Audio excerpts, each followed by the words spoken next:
rock roll.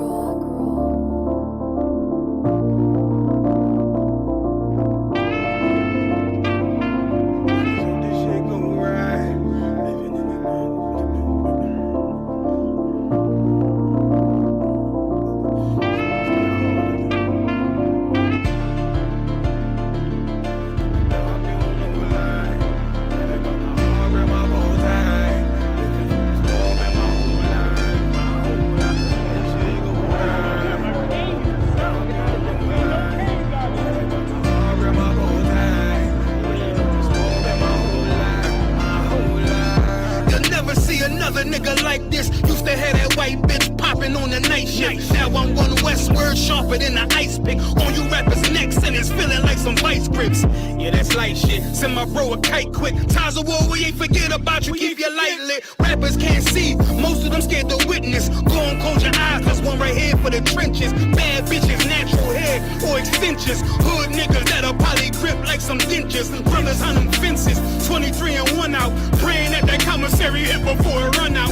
Bitches on the gram, dog filter with their tongue out. Couldn't stay home because they fouled the dugout. Closed casket, burner in the low jacket. My co-captain, riding on these whole rappers. My hoes fabulous. Now I don't mean that derogatory, but I'm a player and there's no my women riding for me. I avoided Maury, I got 2 jets. If I can't make it through for them, then I'm useless. Sit down that roof, Chris, with a couple bosses. After the war, just to count our losses. It's not many. You see a smile on my face, but I'm not friendly. Gun on my waist, sipping white Henny.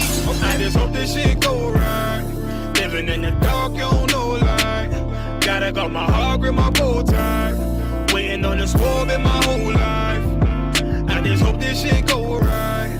Living in the dark, you don't know light. Gotta got my heart, grip my bow tie. Living in the squad in my whole life. My whole life. It's so melodic.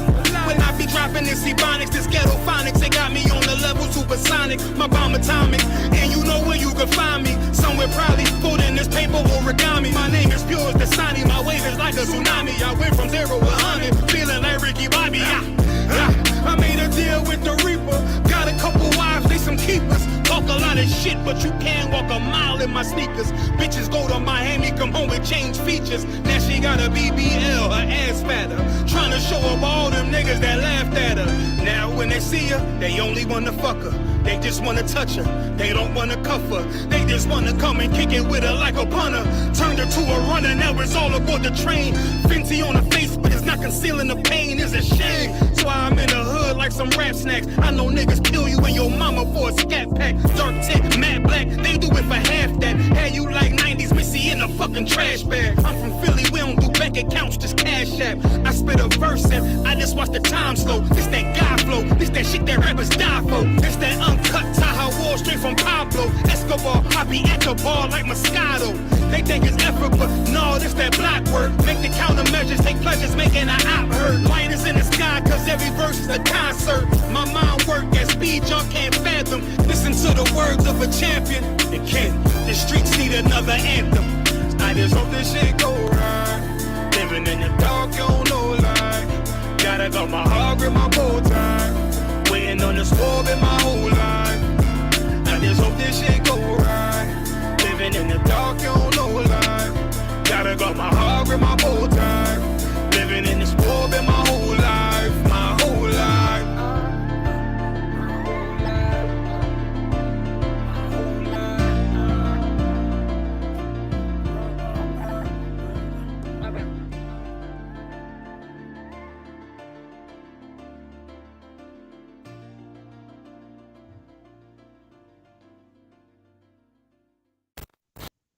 Well, all right. Once again, putting it down for you and yours. This is another episode of The Lion's Den. And I am your brother, your friend, and your servant, Baby Hebrew, Brother Malachiah. And as always, I say to my brothers out there in the 4 corners of the earth, listening in the Lashawan Kwadash dialect of the Hebrew, Yahweh, Bahasham, Yahweh, Barakatham. That is to say, may the Lord in Christ bless you. And to my sister and out there in the 12 of the 12 tribes in the 4 corners, I say to you all, Yahweh Bahasham Yahweh Shema Athan, which is to say, May the Lord in Christ watch over you. And so I give a thanks always to the one and true God, Yahweh, and his son, Yahweh Shai. For some of you out there who speak different dialects, you may say Ahaya, you may say Yah. And for my Christ believers, you may say Yahshua. And the bottom line is, still, we give honor to the one true God of the nation of Israel, which we are. And I'm also going to thank, as always, the CEO of operations, that is Jeremiah Yahwadah, that's Jeremiah Judah 7000. And of course, the lady of the house that makes sure everything is ran proper, no respect of persons. Everybody got to wipe their feet and conduct themselves in an orderly manner when they come into the lion's den when she's on watch, and that's the lioness, Sister Karima. Now, speaking for myself, I would have been here to give it to you straight last night, but look, I'm only human, and sleep, she came and put her arms around me, and I just could not say no. So we're here today. We're here today, putting it down for you and yours. And I say we because joining us will be the one and only JTR, the man who just talks raw, Yeshaya Dar. Now, ladies and gentlemen, when you come into the Lion's Den experience, you know you're rolling with the pride because we are built and equipped to permanently be ready and destroying evil, starting with our own. We roll with the pride because we roll with nationalistic pride.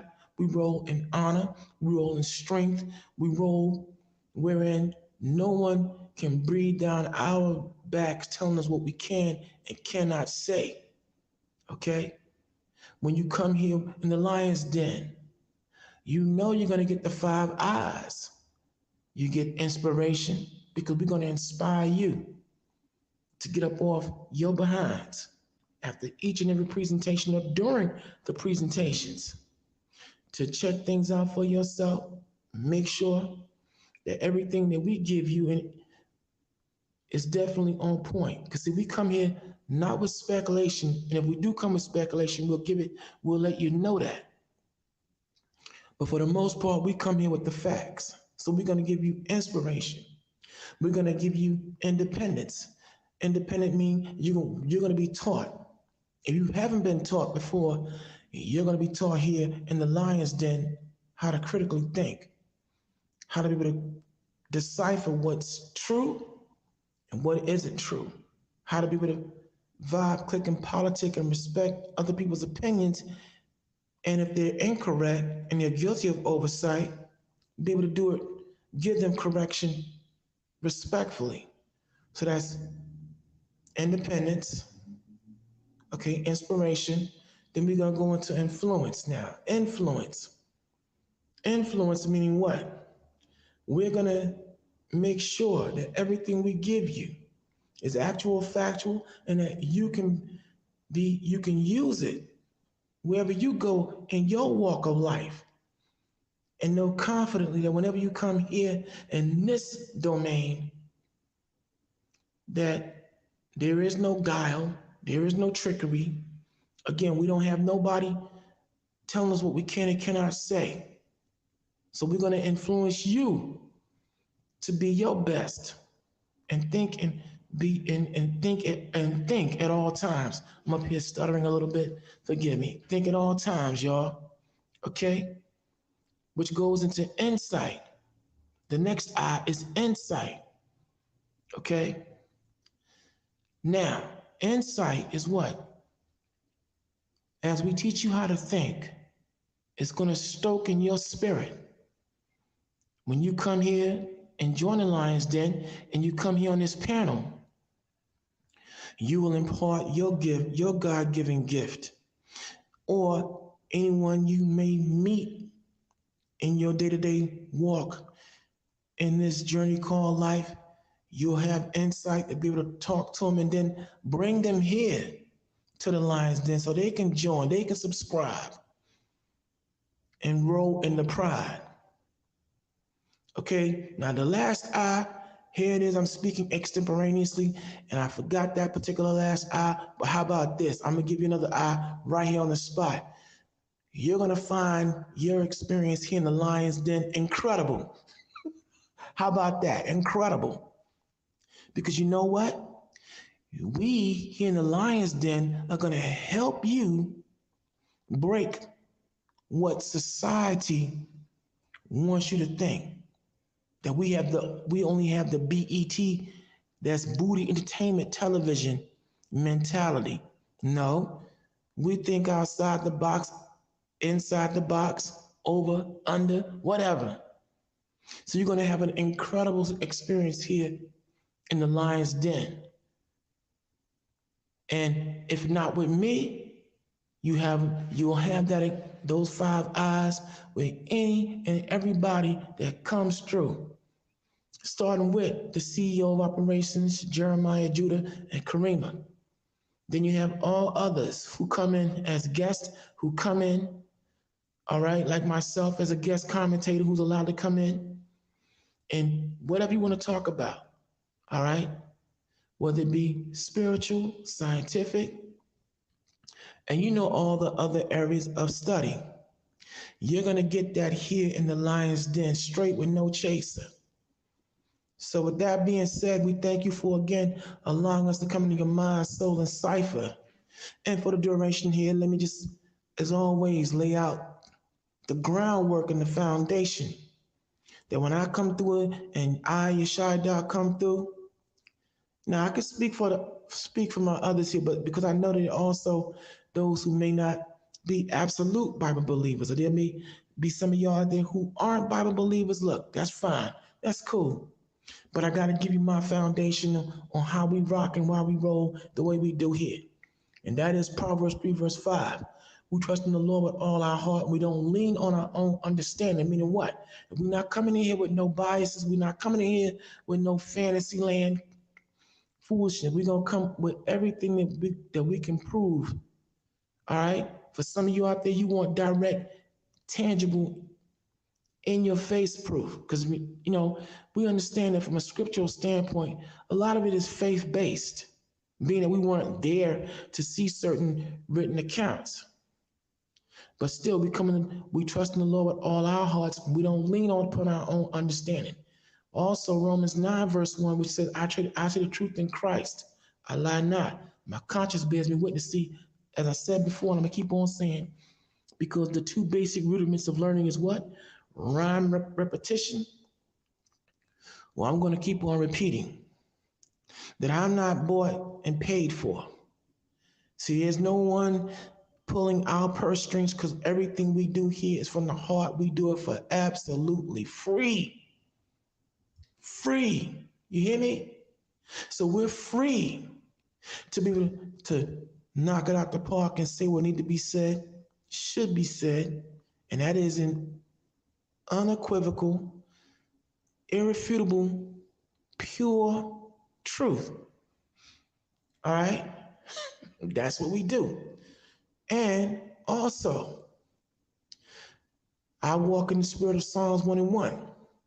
Blessed is the man that walketh not in the counsel of the ungodly. Now, do I sit up here as Mr. Holy and Endowed, as Mr. Perfect? Absolutely not. I have my issues like any man and woman out here, any mortal man and woman out here. Okay? But still, the one thing I do have is my honor and integrity. And I walk with that along with like-minded brothers and sisters on this great dais. All right? Debate league. Whatever verb or adjective you want to make the Lion Den experience, then apply that. I walk wonderfully and happily here because dare I say it, and I do. I'm not saying that there aren't other voices, but they don't put it down the way the Lion's Den do. We give you a wide variety here on the Lion's Den. Okay? I've learned to more or less mold myself and blend in with what this particular dais requires to be able to talk to all people at all times. And so now that we got all that out the way, let's get it in, brothers and sisters. All right? Because see, from city to city and state to state without no follow bleep bloops or blunders, when you tune to the Lion's Den, you're going to find us working all kinds of miracles and wonders. Miracles and wonders. So, before we go into Kyrie, all things Kyrie Irving, all things Israelite, all things Jewish, all things Kanye West, and so on and so forth, I do have to go into a former MSNBC host, one who has been, how you say, having it coming. And I'm not one to laugh at anyone's demise or laugh when someone's karma comes, because I recognize that I, have not been absolutely perfect, and, I've had to suffer some things, because you reap what you sow, and what you sow, what you reap. But anyway, y'all, I will not sit up here and say that I am not sorry to finally see former MSNBC host Tiffany Cross get what's coming to her ass. Excuse my language. I will at times use spicy descriptors, but then again, if some of you out there have virgin ears, I'll say it again this way. I will not sit up here and pretend that I'm not happy to see former MSNBC host Tiffany Cross get her Abakatutski served to her. Now, for some of you out there who don't know who Tiffany Cross is, Tiffany Cross has been a bit of a long-time host on MSNBC. All right. She's also had her credits in other areas, but most notably, she was hired by MSNBC to always be like your Candace Owens, your Brian Tatums, and so many, your Jesse Lee Petersons, to be a shill, to be able to always sit up there and talk about all things black and everything negative that comes to light. In other words, basically put, she was a hired nigga for MSNBC, but apparently she forgot her status. See, one thing about corporate America is this. One thing that a lot of bootlicks out here, all you buck dancing coons, your Aunt Jemimas, your Uncle Tom. No, let me not say Uncle Tom, because Uncle Tom was actually a hero. But all you Sambos, all you Stevens out there, you all seem to forget one thing about corporate America, white America, and that is this. As Professor Black Truth says, B1, America always breaks its tools. See, let me just break down what that means. See, a lot of you out there, you didn't see them. We didn't see a lot of coons come and go. But one thing from Stacey Dash on down the line, what they don't seem to understand is this here.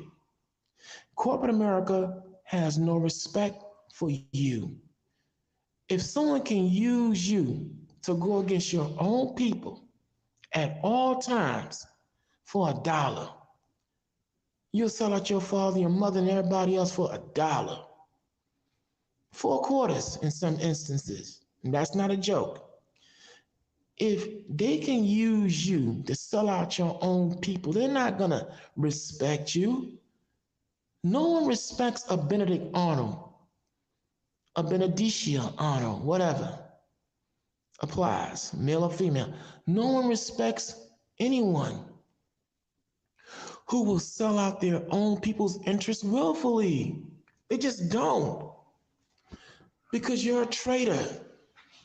And then at the same time, the mentality is always, if I could get you to sell out your own people's interest, what would you do if someone want to come against me? Oh, obviously, if they offer you the right price, you'll cross me. So I'm not gonna trust you.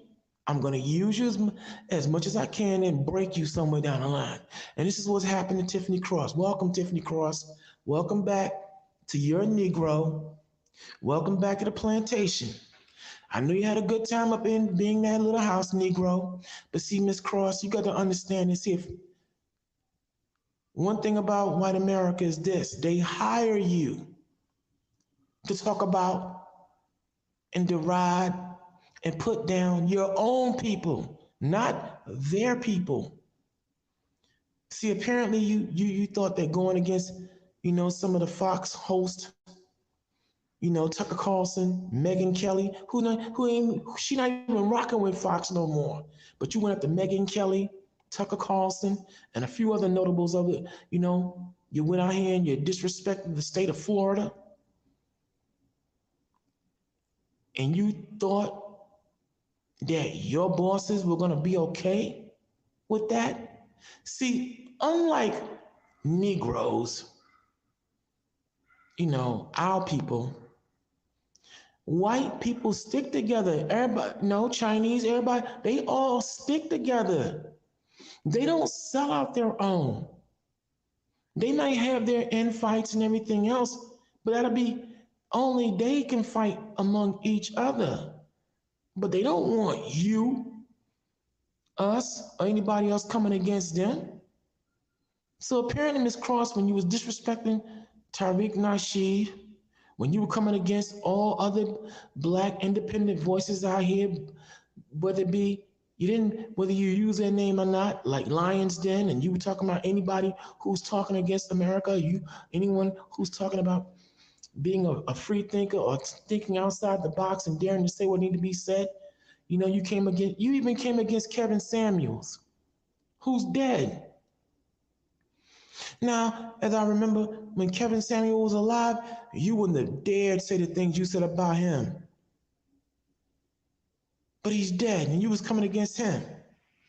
And now, here it is. Karma has come home to roost. All those chickens, buzzards, crabs, okay, fleas, and everything else you put out have now come home on you. Now you're finding out just how they feel about you. And this has been going on for the longest of time. And I can't think of someone better who deserves it. All right, now I hate to say it that way, but listen, when someone comes to you and appeals to you and talks to you and tries to talk some sense into you, and you don't want to hear it, okay? And you're gonna sit up here and still let these people use you like that. You don't get no pity. You won't get no pity from me. You just won't. Again, you put down a lot of people who didn't deserve it, or they couldn't even have an audience on your show to be able to defend themselves. See, one thing about me that I've learned throughout the years is you never let someone else goad you to do what they not doing.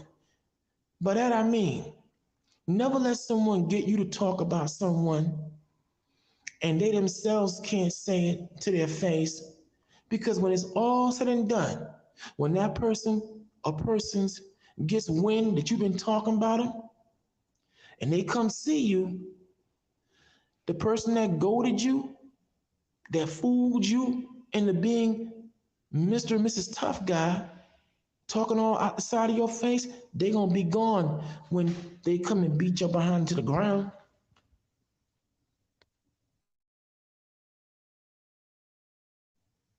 And that's real talk. They're not gonna be there to protect you. All right? And some of you out there, y'all know what I'm talking about. Like, who remember that interview? I forget that fool in Canada who disrespected Mike Tyson on air. We all remember that particular Mike Tyson before he found his zen and is now at peace. But when that idiot decided to come at Mike, goaded by his bosses to bring up that rape issue, We saw him almost get himself destroyed on national television. And what's my point? Not one security guard in that television studio, not one boss or executive came to his rescue. And so it is now with you, Tiffany Cross. Now, had you been nice, had you listened to some of the people that tried to advise you about don't let MSNBC or anyone else use you against your own, you might have had the backing of the people. You might have had the support of the people. But here it is, you're out. And you just, now you gonna be momentarily on the unemployment line, but you're gonna join the long list of blacks who came along and was enjoying the high horse for a hot minute, and then they got dumped. Because why? No one, and I do mean absolutely no one, respects a race traitor. I'm gonna just say it just like it is. No one respects a buck dancer. No one respects a coon. And what's a coon? According to the Lions Den's dictionary, COON, that is a complete, obvious, obedient, yes, a boss, nigga. And that's why we're in, I forgot in the opening, how could I forget that also here on the Lions Den, we're anti-coon. We don't do coon here. There are no complete, obvious, obedient, yes, a boss, niggas here. We don't do that here. That's another reason why you're going to enjoy this experience when you come into the Lions Den. So, Tiffany Cross, and for some of you that don't know who I'm talking about, well, take down her name. There's still episodes of her up on YouTube. Go and check them out, and you'll get a full gist of what I'm talking about. Matter of fact, I'll put it this way. Tiffany Cross is the more upgraded, intelligent version of Stacey Dash. Now, Miss Cross, if you should get wind of this broadcast, this is not to say that you can't be forgiven, sis. This is not to say, sister, that you cannot be forgiven, but right about now, when the Lord is giving you your just due spiritual butt whooping, just like I got mine, and people had to get out the way and let it just happen, the same thing must be done with you. This is not to say, Miss Cross, that you cannot be forgiven. But now this is what happens. And your name, well, this fits your name. What happened to you here fits your name. Okay, you just got double crossed crossed out by your bosses. Because see, they want you to talk about your people, not their people. And on that note, let's get into Kyrie Irving, y'all. Listen, I'm gonna say this here. I'm gonna be one of many voices. I saw that the CEO kicked it off. I'm gonna follow behind him. Well, he and Kareem both kicked it off and I'm gonna kick it off by saying this here, y'all. When you come into the Lions Den, for all y'all that's listening, listen. We want you to now boycott the NBA, boycott Nike, boycott Adidas, and start spreading the word. Listen, we got to get on code. Kyrie Irving just got suspended for 5 games or better. Okay, unless Adam Silver has reversed that decision, I'll be more than apt to be corrected. But at last viewership, this man just had himself suspended. Now, wait a minute, let me get this straight. He gives $500,000 to the anti-Jewish Anti-Defamation League, the JADL, okay? He did that. He took accountability, and responsibility for something he didn't do, but he still took responsibility. Gave $500,000 And they now still went on ahead and suspended him. See, what we're looking at is this here. As I said on one of the broadcasts on Saturday night, a very powerful broadcast. And that's another thing I want to urge you all to do. Whenever you come here to the Lions Den, if you missed the live episode, please go in and check out all the episodes that are out here on display for you and yours. Check them out. Okay? There's something for everybody. I know I do. Okay? Some of this stuff be so heavy, I have to take it in bits and pieces, but still, this Saturday past, Jeremiah, Judah, and Kareem gave a powerful presentation. And we want to thank Forever Food for her contribution, if she's listening and she's watching. And we viewed the movie, the documentary, from Hebrew to Negroes. And I can sit up here and say wholeheartedly, there is nothing anti-Shemitic about that documentary.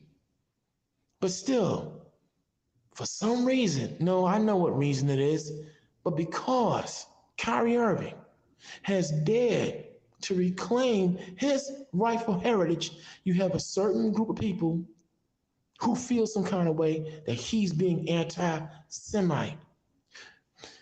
Never mind the fact that when you look up the university, accept the definition of Shemite, which is the proper name, Shemite, those of Afro-Asiatic origin, somehow Kyrie Irving has become the whipping boy of the Jewish community because he's daring to say that he's an Israelite. See, this has nothing to do with that documentary because, matter of fact, I'm all over the place. This goes out to you, Shaquille O'Neal. If you should get wind of this episode of The Lions Den, I, Baby Hebrew, not speaking for no one else on The Lions Den dais, I gotta say to you, Shaq, you are the biggest, and I mean that literally, the biggest hypocrite walking on God's green earth. Because you sat your behind up there on, I forget the name of the show, but you had Buck Dancer Supreme, Charles Barkley, and yourself criticizing Kyrie Irving, but now come to find out you had Hebrews to Negroes being viewed in one of your movie theaters in Florida, bro. But you sat your behind up here talking against Kyrie Irving? No, let me be fair. Let me pull it back. You didn't exactly talk against him, but you gave a lukewarm response. And you didn't give a definite stance on it, but yet you still had Kyrie Irving name in your mouth. But here it is, you have that same documentary being shown in one of your movie theaters, bro. And now all of a sudden people talking about canceling you. See, hypocrisy, that's not cool at all. But again, because we had a powerful viewing of it, and Jeremiah Judah gave a powerful breakdown and dissertation, while the movie was being presented, the documentary was being presented. We all came to the conclusion that this is bigger than that documentary. The real reason that Kyrie Irving, Kanye West are now getting the heat they're getting is we're going to bring Kanye into this mix is because they dared to claim their heritage. See, what's coming out and what this documentary brought out is beyond all shadow of doubt a well-kept secret that we, the so-called Negro, those of Negro stock, are indeed the children of Israel. that we're the real Jews that this Bible speaks of. Okay? That's what the problem is. Because see, what I gotta give the other community their just due.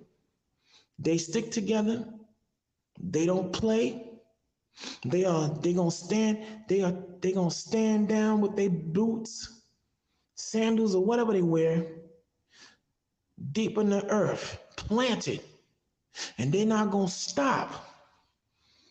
Okay? And now here it is. They want what they want Kyrie Irving to do. What they want Kanye to do is buck dance. They want to break them. Because see, they're not coming after Shaquille O'Neal. So what's this really about? They're not going after Jeff Bezos and the Amazon, who are still selling it, who still are making money hand over fist. So what's this really about? That is, and I answer, when you speak boldly, when now the children of Israel are waking up, and when you have now Kyrie Irving and Kanye West and others who are of what they call the celebrity class, breaking the chains of ignorance, breaking the chains of, coonery and buffoonery, and putting on their manhood. They don't want no black man, so-called black man, daring to say what needs to be said. They don't want us to be advocates of truth. See, Kyrie is now he's not going the route of Dwayne Wade and all the rest of the good boys. So what this really is about is they're trying to muzzle any voices that are what we call WMD, weapons of mass defiance. See, the United States government in particular has now forgotten the influence of one man from the sports world who turned the entire young people being brought into and drafted into the Vietnam War on his ear. In life, he was at one time known as Cassius Marcellus Clay. But after 2 or 3 years or so, under the tutelage of Malcolm X, he became known as Muhammad Ali. See, the United States government has not forgotten how a young, defiant, unapologetic, 24 years old, I want you to take that under careful consideration. 24-year-old young man sat before the United States Senate during his trial for sedition. And when they were saying, well, Mr. Clay, my name is Muhammad Ali, sir. Mr. Clay, my name is Muhammad Ali, sir. Well, okay, Mr. Ali, Muhammad Ali, just call me Muhammad Ali. Are you apologetic about your stance on this war and not being a cooperative citizen? And Muhammad Ali answers succinctly and in their faces, no, I'm not apologizing. I'm only gonna apologize to those who I even talked to in the media, who've taken this and made it what it is. But I'm not gonna apologize for my standing against this war. I'm not gonna apologize for saying that no Viet Cong ever called me nigga. I'm not gonna apologize for when I said that here it is, why should I go fight for this country when this country shows me no respect whatsoever, nor my people? Then when do you apologize for calling yourself the people's champion? I don't apologize for calling myself the people's champion, because I'm fighting and standing up for those who are voiceless, those who are poor. Again, here it is. Why should I be dragged into a war I didn't start to go fight for somebody who don't even appreciate and give me what I need, my people what we need right here on American shores? So long before there was Kyrie Irving and they wanted him to apologize, it was Muhammad Ali. who stood defiantly, 24 years old, put his life, put his career on the line. And I'm going to have to give, and I got to give honorable mention. Okay, although there was a bit of a misunderstanding, but they got it together before they both died. But I'm going to give honor to the man who stood behind Muhammad Ali out of everybody, gave him $2 million when no one else, they gave him lip service, but no money. And that's the same man who Muhammad Ali said if God was to declare holy war, he'd want this man by his side because he know that together they're gonna go down. Either they're gonna either win or they're gonna lose together. And that man's name was Joseph William Frazier, better known as Joe Frazier, who gave him $2 million. And he caught heat for that later on in life. Both of them caught heat. Because see, I'm not gonna sit up here and be the one that pretend that you'll never make me believe that Muhammad Ali was not poisoned. I'm gonna come back to that, but I'm gonna put this out there by saying, let me break this down to you. If you think Muhammad Ali just suddenly got Parkinson's disease, then you're out of your mind. You're out of your mind. And now, I'm gonna put this out here why I say the man was poisoned. This is the same vindictive government that had orchestrated the assassinations of presidents and world leaders here in America. In that time frame when that war transpired, you had before the war popped off, you had Malcolm X, Medgar Evers, John Kennedy, Martin Luther King, Robert Kennedy, and other little Bobby Hutton, and other members of the Black Panther Party who were gunned down and murdered. You had Fred Hampton, Charles Hampton, who were all gunned down by assassins' bullets. Then later on in time, there was and I'm going to bring that documentary to you soon, okay? There was a revelation by FBI and CIA whistleblowers who confessed to the fact that they were being assigned to use poison and other ways and means to knock off enemies of America. Now, I'm going to hit you to something on why I say Muhammad Ali was poisoned. And it appears that my grandfather and I were the only two who must have saw this since a 60-minute interview with the late Ed Bradley. All right, that's how old I am. I'll go back that far, y'all. But anyway, Ed Bradley, who was sitting with a then personal physician of Muhammad Ali.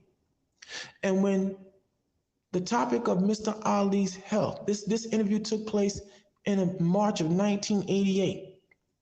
You can't find this interview to this day. But let me just get to the point. During the course of questioning the doctor about Muhammad Ali and Parkinson's disease, that doctor indicated to Mr. Bradley that, oh no, Muhammad Ali is not suffering from any Parkinson's disease. Ed Bradley couldn't believe what he heard. What? He said, and the man repeated, Muhammad Ali is not suffering from Parkinson's disease. He said, Mr. Ali is suffering from a severe allergic reaction to some unknown chemical compounds that I found in the insecticide used to fumigate his home. Now, for those out there who are of Muhammad Ali's family, if you get wind of this interview, of this session that I'm laying out, I don't want to stoke your feelings, but I'm just going to let you know what I heard. And because as I was sitting there watching the interview, tears were streaming down my face, and I looked at my grandfather and said, Before I could even say, he said, yeah, boy, they got him. This doctor just told us he just got. And if you think this government was going to forget or forgive a 24-year-old young man defying them. See, the one thing about a lot of us, we tend to forget too much. And I'm going to say, as great a fighter as Muhammad Ali was, even a fighter will drop his guard when he think he among friends. And there have been others who've come forward now since he's been dead, talking about these vitamins that he was being given during his training. Okay, there's been a whole lot of talk. And before y'all say, oh, here you go with the conspiracy theories, do any of y'all remember the CIA agent who, when he was dying, confessed that he was the one who put a poisonous needle in Bob Marley's shoes? Yeah, see? And let's not pretend that we haven't seen throughout the years people that were thorns like Johnny Cochran. And am I the only one who heard when Mr. Cochran died of brain cancer, irreversible brain cancer, a brain tumor that developed in his head? Am I the only one who heard that, one reporter from ABC News, I won't say his name because he's still alive and I don't want him to get hurt, but he did let it slip and say, and I quote, on Mr. Cochran's cell phone, there was found an unusually high radiation. I'm gonna stop right there. But my point is, long before there was Kyrie Irving, there was Muhammad Ali. And where Muhammad Ali remained unapologetic, well, there are other ways to skin a cat. And I'm gonna tell you now, I spent almost a whole year, because that interview took place in March of 1988. I spent the remaining year trying to get a VHS copy of that particular episode. And in the history of 60 Minutes, that is the only episode that was not available, not even in transcript. For those of you who may not be familiar with what that means, let's say, for instance, if JJ7000 offered, let's say, if we weren't back then you didn't have YouTube nor these other mediums you have now. So long story short, let's say at the time, if you wanted a video copy of this episode, of any episode that Lions Den was offering, if you wanted a transcript, because there was someone always typing while they were, there was always a stenograph on deck to put down every word.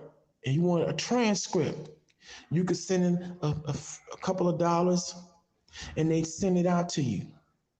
That was the only episode not available to this day and never seen again. That doctor let it be known, that particular physician let it be known that Muhammad Ali was suffering from an irreversible neurological reaction. And let me break this down to you, that whenever you have a poison administered where it damages your nervous system, that is absolutely irreversible. Before any of you go any further talking about, well, there you go with conspiracy theories. How about I'm gonna offer something else for you to consider? Now, I don't directly prove anything, but I'm gonna still put it out there. How many of you remember Jimmy Kimmel Live when record impresario Marion Suge Knight, while talking about, you see kids, and I'm gonna quote him, you see kids, if you want to get someone, you might go to jail if you be so direct, if you go head on and try to put hands on them. So they got other ways of doing it now. You could inject them with AIDS or whatever else, and you get them like that Easy E thing. Now, Suge Knight didn't confess that he killed Easy E, but he let it be known right there on live TV that what many speculated turned out to be true. That Easy E didn't get AIDS out of nowhere. He was poisoned. See, sometimes people just you can hear the truth and not knowing what you're hearing until later. Or you can hear it, and if you're astute enough to know what's being said, it blows your mind. But the point is, this government is not a righteous government. I'm not going to pretend that it is, because this is the world I've inherited. So therefore, I'll be damned if I'm going to sit up here and lie and talk about you're free to say whatever you want to say in this country. No, you're not. No, you're not. But see, in the time frame when that Vietnam War popped off, okay, and we now know that Patrice Lumumba, Jomo Kenyatta, okay, and Uhuru Kwame were all knocked out the box. This is, some of y'all might don't even know who I'm talking about. But these were three particular leaders in Africa, all right, that were impeding certain progress that this country wanted. In the same playing field, when you had John Kennedy, Malcolm X, okay, murdered members of the Black Panther Party get knocked off. They were being knocked off. Because what this society wants, they'll do whatever it takes to get. We got to stop playing and pretending that we don't understand that. No, you're not free to do anything in this country. All right? And now what we're looking at with Kyrie Irving, they just want to straight up obliterate the man. Here it is now. He gives $500,000. He said he took responsibility, and that's still not enough. Now they still went on ahead and suspended the man. So now, what we gonna do, black folk? For those of you listening here, listen, everything starts by word of mouth. One person tells another person, and so on and so on and so forth. I call following the CEO's lead for a boycott. We need to start boycotting the NBA, NFL, everything.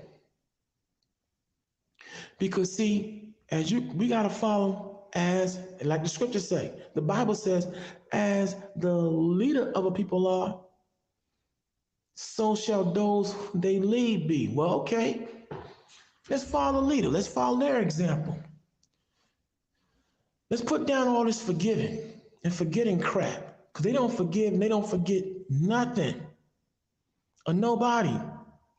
And they're coming against our own now. See, Kyrie, Kanye, they are our sons. They are our brothers. Okay?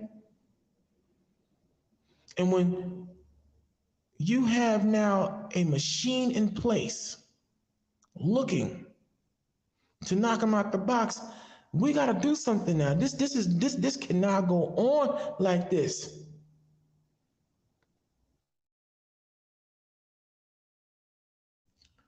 It can't go on like this, y'all. All this singing and dancing, all this no justice, no peace. We're not getting any justice, and we keep giving them peace while they're giving us their behinds to kiss.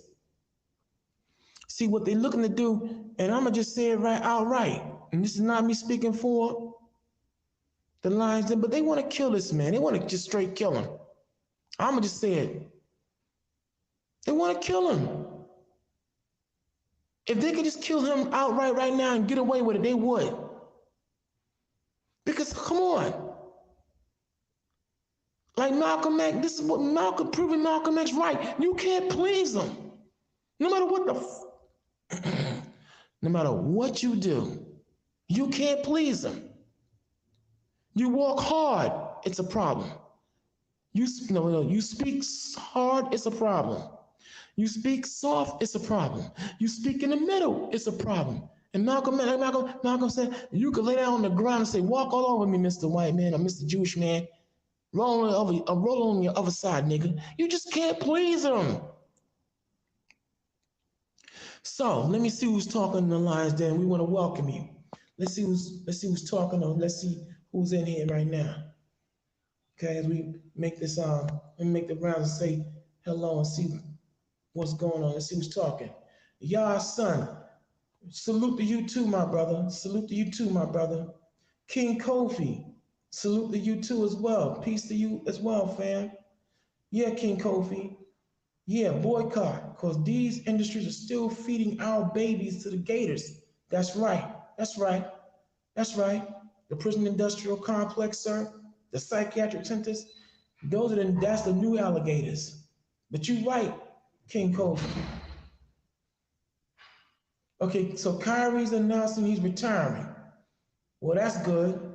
Sister Noble, Shalom. Marquis Selassie, Shalom. Let me see who else is talking.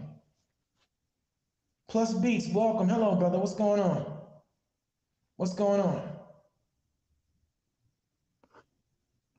Oh yeah, I see some comments from last night. So we're gonna continue on, but this is where we're at. Now he's retiring, and I don't blame him. Take your money and go, Kyrie. Because see, here okay, if they can't outright kill him, they still want to butt break him though. Alright? They want him to be, yes, boss, I'm sorry. I'm just a good nigga. I ain't no Jew, I ain't no Israelite. No. No. Those days are over, and I'm glad that he's showing the guts that it takes. I gotta give Kanye his due. Okay, no matter what he may have said yesterday, I'm looking at what he's doing now. Okay, because every man and woman out here, real man and woman that is, when they are faced with their soul, their integrity, and everything that makes them, be who they are, there's some who are not gonna let someone bend them over and rape them. All that buck business. So with Kanye West, the same thing. With Kyrie, they want to have him. It's like they want to just have him come in and sit down before them, and they want to lecture him on pain and suffering of their people. We all know what happened in the Holocaust. We know exactly what transpired in the Holocaust. Those of us who are in the know and understand what Adolf Hitler Schicklgruber was trying to accomplish, we know what happened. Okay? That whole thing kicked off because Adolf Hitler Schicklgruber was a white fanatic bent on having white people be put up as the master race, but he wanted all whites to drop the whole Jewish thing, because Adolf Hitler understood historically that the Bible, the children of Israel, had nothing to do with any white person whatsoever. See, if you want to let's go into what the Holocaust was about. So Adolf Hitler and all those other whites considered the factions of whites who want to hold onto the Bible, hold onto the whole structure of what didn't belong to them, kill them. See, the whole idea of putting them in ovens. Let's go to the Bible and what does it say about the Jews? The king of the Jews, well, the God of the Jews, first and foremost. In the book of Daniel, the Lord said, he beheld the Lord himself and said that his arms and his feet were like in color of polished brass. Okay? Polished. That's a Quaker term, an old English term that in blacksmithing, when the blacksmith takes out anything he or she is shaping, Once they shape it into what they wanted, they then dip it into water. And from the water, they it's a process called blacking. They darken it. The thing from the heat, the water, I've seen it firsthand. The water comes to a boil, but then when they take out a sword or whatever has been formed, it's blackened. So this is what Adolf Hitler was trying to say. If you want to be a Jew, or you want to be a Jew, what did it say about Christ for all my Christ believers in the book of Revelations, the first chapter? When it said that Christ's feet was like in color to burn, as if his feet were the color as if he was burned in an oven. Burned in a furnace. I'm sorry. Burned in a furnace. So, ladies and gentlemen out there, I ask you, what's another name for a furnace? Oven. So the whole thing with Hitler was, okay, if you whites, you faction of whites want to hold on to this that don't belong to you, then I'm going to make you. You want to be, okay, I'm going to make you look like them. This is why in Auschwitz, not Germany, in Auschwitz, he gave a speech. This is a matter of fact. Don't get mad. This is not me being anti-Shemitic, because I am Shemitic, so therefore I can speak on this, because it's a matter of fact. You cannot censor the truth. That's illegal. Adolf Hitler gave a speech in the summer of 1942 where he made it clear that the only people, the only Jews, are the Schwarzes. Schwarzer means what? Black. Black. Now, there's also allegedly another statement he made that America does not know that they have God's jewels. God's jewels. Now, but I would have told Adolf Hitler Schickelgruber on the contrary. America, the leaders of America, the knowing rulers of the society know exactly who we are. But look at what Adolf Hitler said, that America does not know it has God's jewels. But wait, where did Adolf Hitler get that from? When you go to the book of Joel, the 3rd chapter, the Most High says, you have taken my goodly gold. He described us as being his gold. You have taken my gold and desecrated it. So gold, silver, they're all precious commodities, but he also looked at, where his diamonds, his jewels. That's in the scriptures. So Adolf Hitler knew exactly what he was doing when he came up with the term Das Wunderkind. This is why in 1948, at the United Nations, when you had these people now trying to establish the state of Israel, not the nation of Israel. Former president of Egypt, Gamal Nasser. Gamal Nasser was saying, wait a minute, hold on. Let's pump the brakes for a second. We all know that when the children of Israel left Israel, they left black, different shades of black, brown. We know this to be the truth. Who are these people here? Who are they? You are not the biblical Jews. You are not the children of Israel. And this is what they're mad at Kyrie about. This is why they're now using all their power and influence to shut him down, Kanye and anyone else. Because when you've been living a lie for so long and the truth is now being revealed, those who have been benefiting from those lies can't handle it. Liars can't handle the truth. So this is what we're dealing with here, y'all.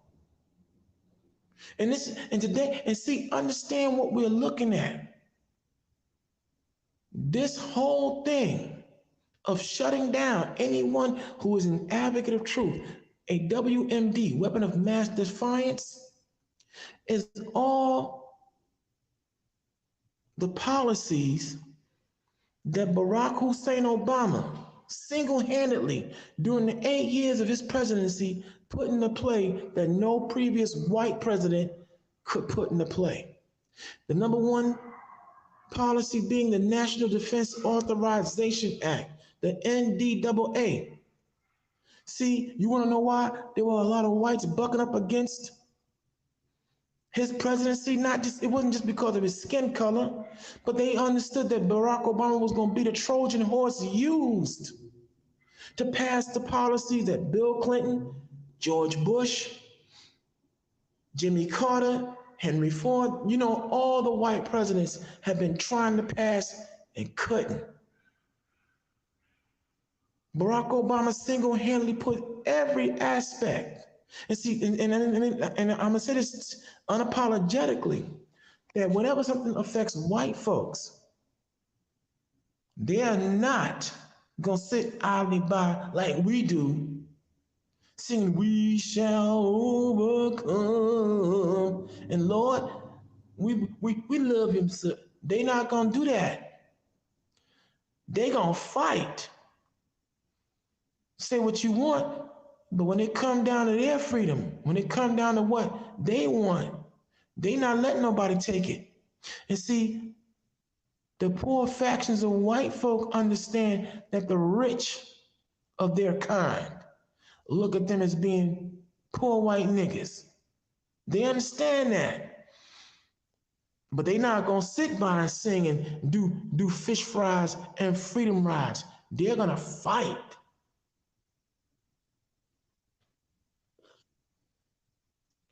Let me see. Abaraka, look into the founder of Israel, son, who spoke against Israel using anti-Semitic as a false in its name.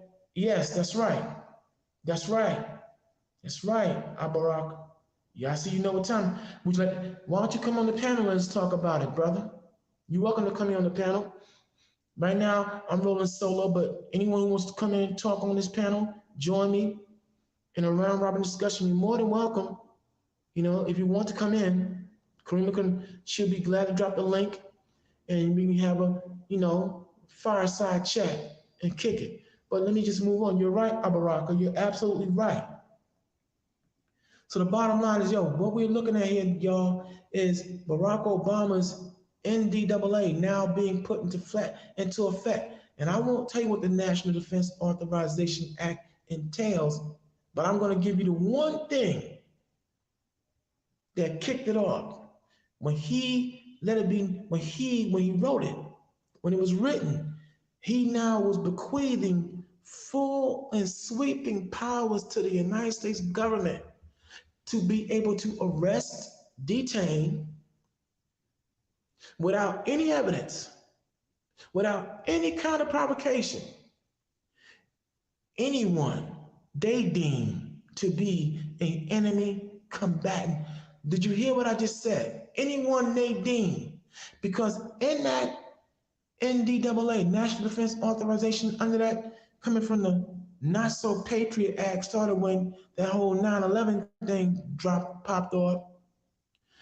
You have what is called the Defense Enhancement Security Act and the Lone Wolf Terrorist Bill. The Lone Wolf Terrorist Bill entails where you don't have to be a part of a group. You don't have to be a part of any kind of black cultural group or extremist cultural group. If you say anything that they don't like, you're deemed an enemy combatant. This is what Kanye and Kyrie now are being brought under. But before them, you had the former president of the United States, Donald Trump. You could say a lot about you could say what you want about Donald Trump, but the thing about Donald Trump is his head. He was for his people. And he was doing his damnedest to try to reverse a lot of those things that Barack Obama put in play for the major players of the game. See, Trump understood what was at stake. He don't want to sacrifice his own. So he was trying to undo a lot of that stuff. Why? Because It's no secret that he hates Bill Gates. It's no secret that he hates a lot of people in those big seats right along with him, and vice versa. See, we have to understand the game of power politics, as Malcolm X said. They play chess on a high level, while we still in 2022 being taught we should play checkers. Nah, Recognize when they came against Donald Trump and shut down his Twitter and other social media pages, that was the beginning. Here it is, you got the President of the United States, and his freedom of speech has been shut down. Okay, was shut down. And then Alex Jones, along with some other notables, all got attacked and got hit and basically muzzled and silenced. And now here it is, Kyrie Irving, Kanye West. See, this is bigger than what they are saying and letting on. See, we understand that the name of Israel, as the book of Psalms, the 83rd chapter said, that other nations would join together and say, come, and let us cut them off from being a nation. That the name of Israel will be no more in remembrance. But what Israel? The Israelites. See, this is why it's important to be, it pays and it's important to be educated. This is why it's important that when you come here and listen to these various sessions of the Lion's Den and other voices out there, but most notably the Lion's Den, because we take it beyond. But we like Buzz Lightyear. When you come here, you're gonna go to infinity and beyond with the facts. This is why it's important to look up words. See, understand that we are the children of Israel. We are the Israelites. And when you look up the universally accepted definition of the word Israelite, it tells you those who come out of ancient Israel by way of Abraham, Isaac, and Jacob. Israelite, those of ancient Israel. And then you have Israeli, those people of modern Israel. Modern Israel. This is in their dictionaries, ladies and gentlemen. So am I being anti-Semitic, or am I picking up, or am I following what I was taught years ago? RIF, reading is fundamental. Shemite, as Jeremiah Yahweh brought out the definition. Those of Afro, which is a hairstyle attributed only to black folk. Those of Afro-Asiatic origin. That knocks them out the box. That knocks them out the box. So what's really good? What's happening is all our enemies now are making a tumult. They are upset. They are mad because the true name of Israel, the true God, and everything is now being made known. And for even all you out there who may not be Bible believers, I know you're paying attention because, again, I'm urging everybody, as you write down what I'm saying, go and check it out for yourself. The NDAA, the National Defense Authorization Act. Because a civil war is about to erupt in this country. I'm not going to sit up here and pretend that I don't see the elements of it. The more they're squeezing now, the more they're pushing this whole mark of the beast,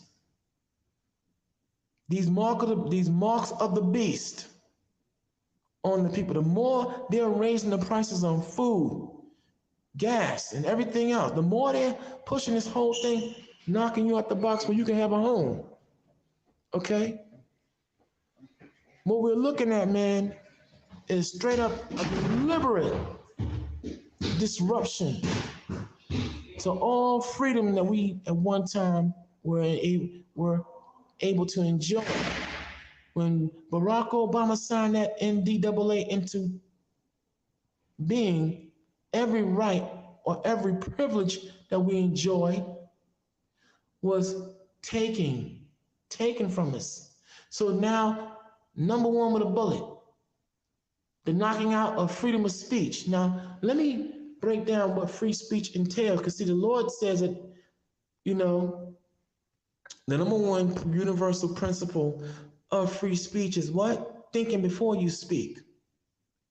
Now, even in the Constitution, the United States Constitution, a document forged of hell, still there's a truth.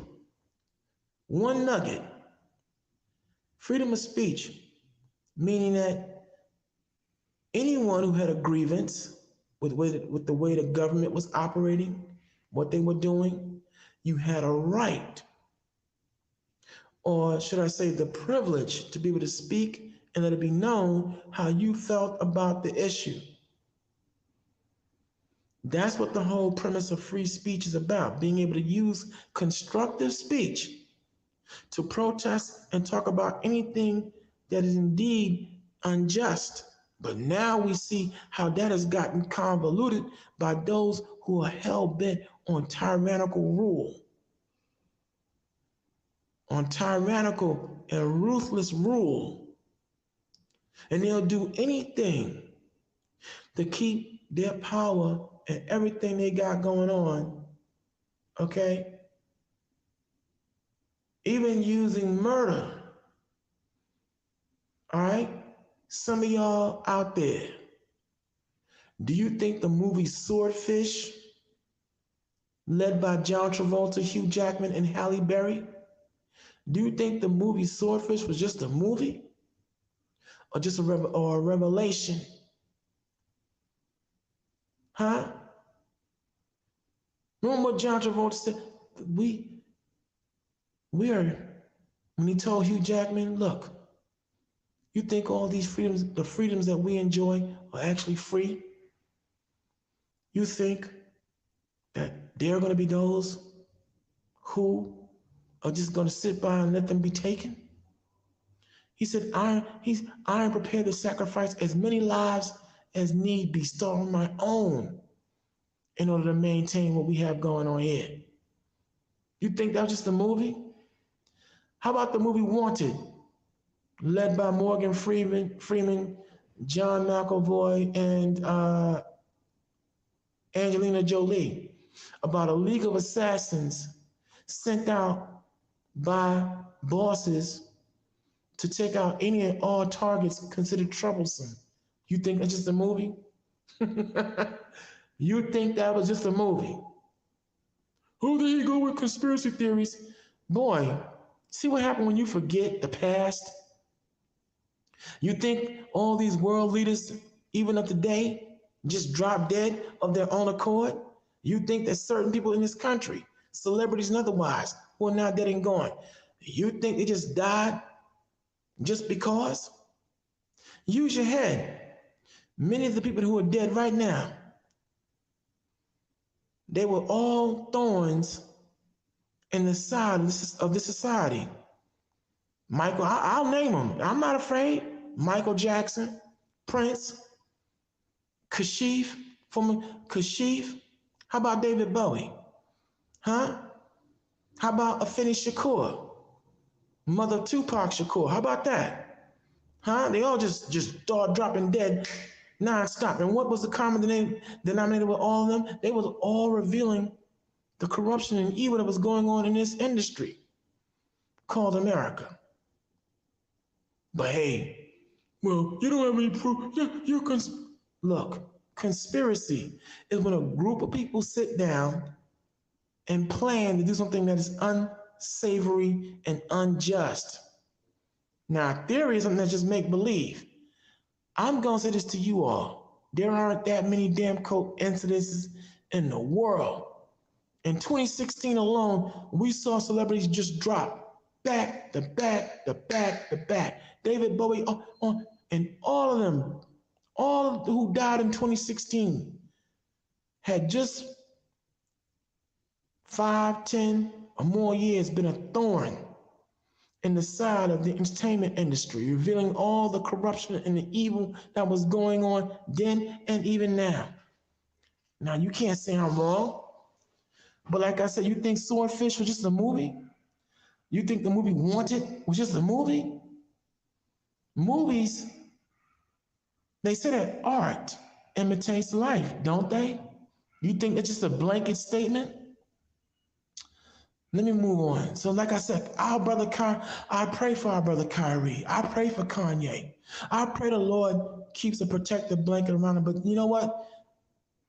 Even if it comes down to it where I have to defend this with my life, if the Lord allows me to go out on my shield of man, then that's what I'm going to do. That's what I'm going to do before I buck dance, before I coon. Because see, no one respects you when you coon. You wonder why we're not respected right about now? Because look, we still break code. We're the only, see, this is what the JDL was telling, and I'm with Dr. Umar Johnson on this point.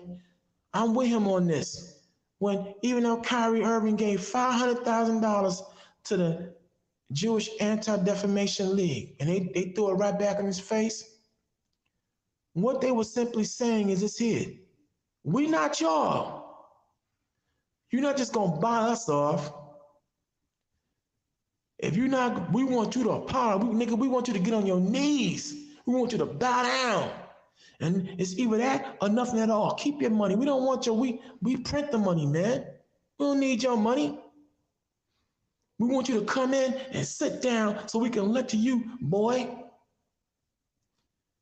I'm with him on that. He's right. This is just nothing but straight up buck breaking. I'm glad that Kyrie is gonna just retire, walk away. That's right, walk away. But unfortunately, then again, you know what?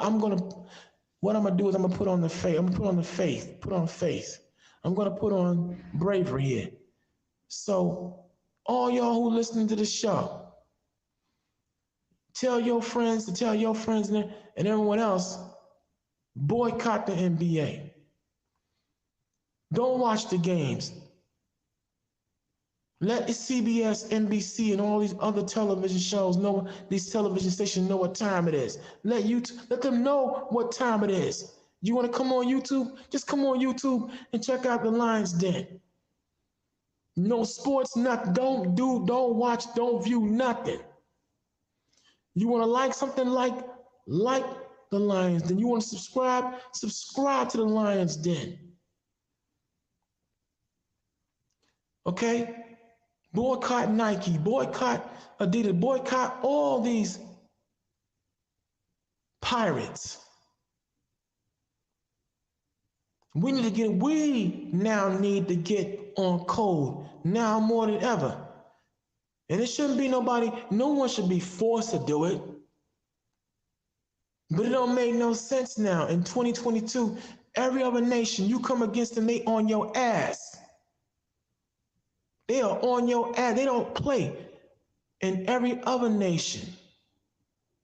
And this is what we now have to do. I'm gonna tell you what the code, one of the primary code cracking, besides coming back to your nationality and your nation, we now need to get on the good foot and get a seat in the United Nations. That's where we're missing. Here we are, a nation within a nation. Every nation has a seat in the United Nations except us.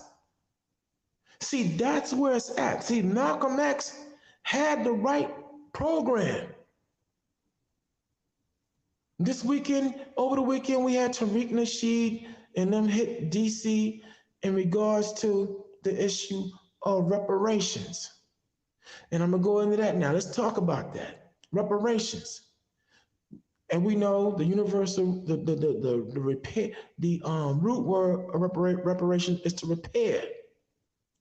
But now what we have to do, as Malcolm X are illustrated, but this time now with full knowledge, we now have to go before the world court.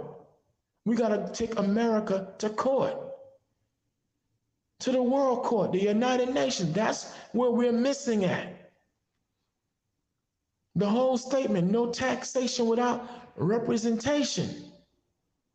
We got to take them to the World Court. I had an opportunity to do that, and I foolishly blew it, but that's going to be another story. But let me just get to the point. That's what we have to do now.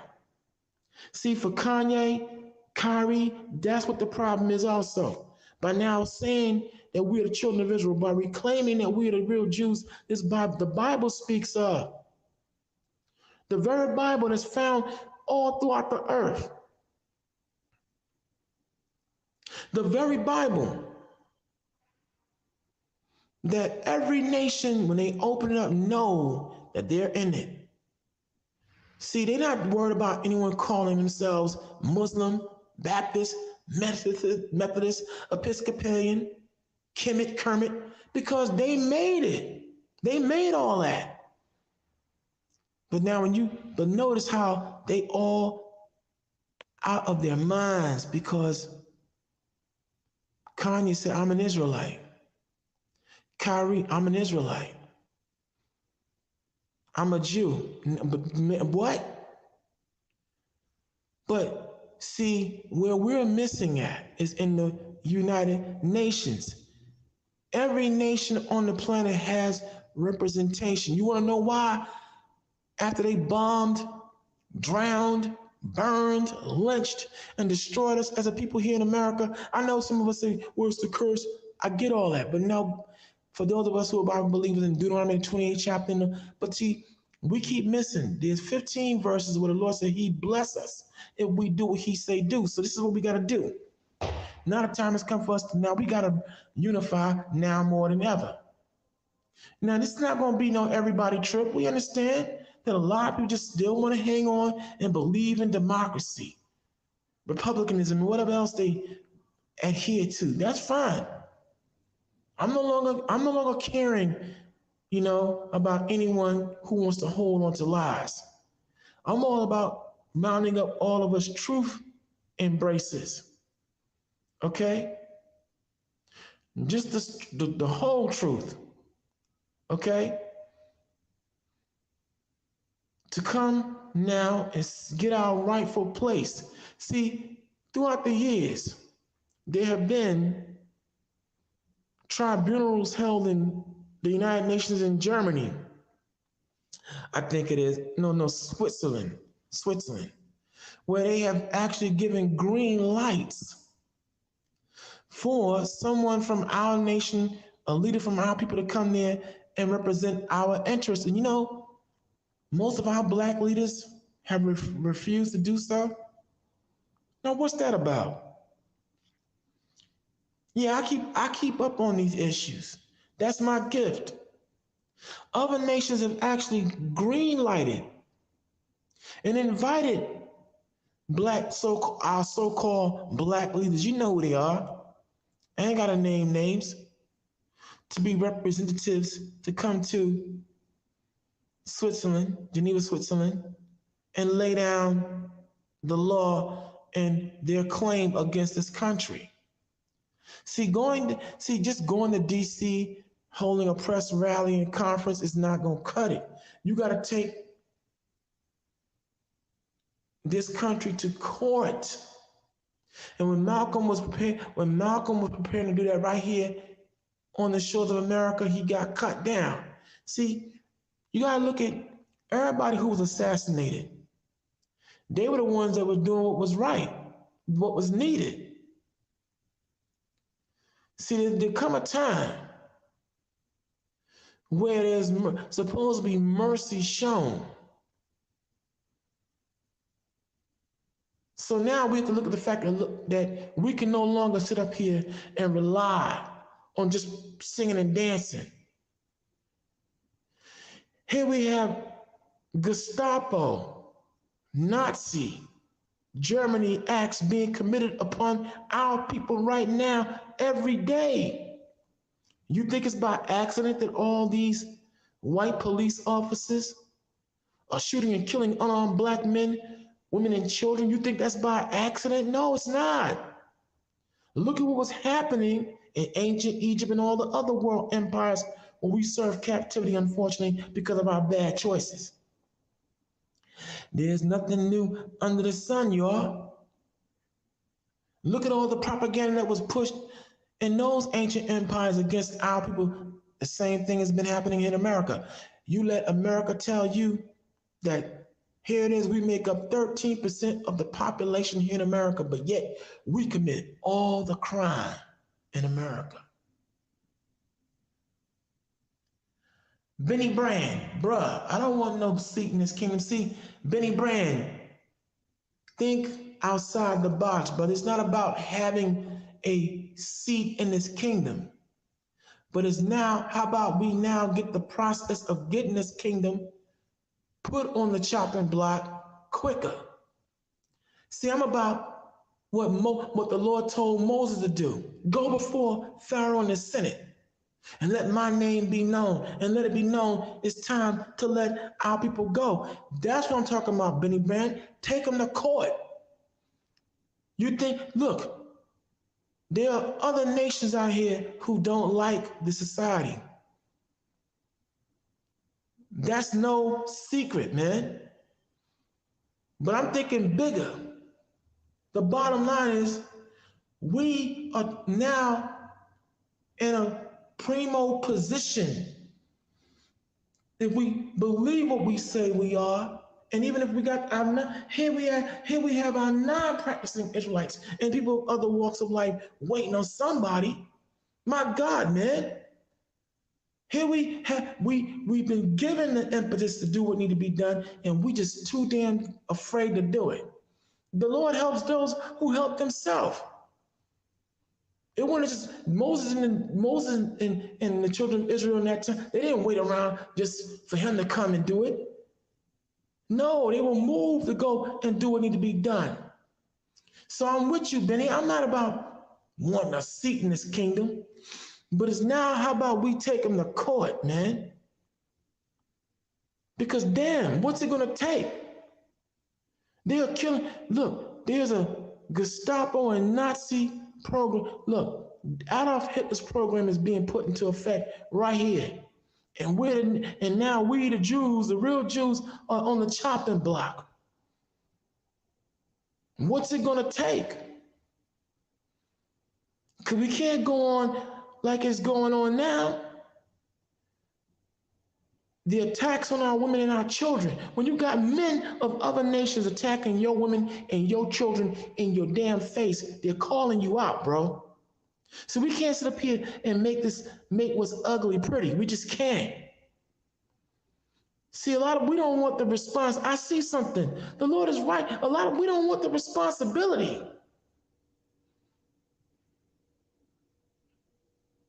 But somebody got to do it. Damn, man. Here it is. We got this medium going on. I give all praises to Jeremiah, Judah, and Karima for getting this medium popping. I had my own show at one time and it got yanked because no one supports. No one backed me. And see, it's very difficult to go against a conglomerate and, you know, what you need to get done, you can't. Because we just too afraid. Here it is, Kyrie gonna be forced out the NBA, and now none of his damn fellow players, none of the black players, none of them are standing up behind him and saying, yo, you get rid of him, you gotta get rid of all of us. We ain't gonna play nothing. We not playing nothing. Nah, they just gonna sit right by, like they did Colin Kaepernick and so many of us, and let it just happen. Wow. So Benny Brand, understand, I'm not talking about a seat in this kingdom. I'm talking about taking this kingdom to court now. Let it all hang out. In Donald Trump's words, what do we have to lose now? Damn. Let me see who else is talking. I'd be damned if I say, it's not about Benny Brand, it's not about sitting at the table with demons. It's about kicking over the table of demons, bro. Use your head, man. Think bigger. How about this, Benny? Would you want to come? Do you want to come here on the panel and talk about it? We could do a point counterpoint. Maybe I might be guilty of an oversight, a spiritual oversight, intellectual oversight. How about that, Benny? I welcome you to come in. If there's anyone else who feels like Benny feels, come here on the panel. Let's talk about it.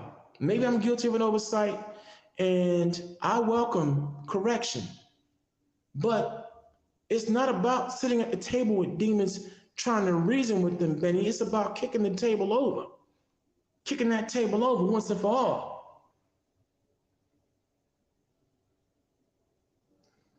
Yes, Benny, you're right. Our rightful place ain't here. All those crafty councils are going to be destroyed. But how, Benny? There came a point when Moses was told by the Lord, go to Pharaoh. Did he go to negotiate? Did he go to play? No. He let it be known, my name is Masha.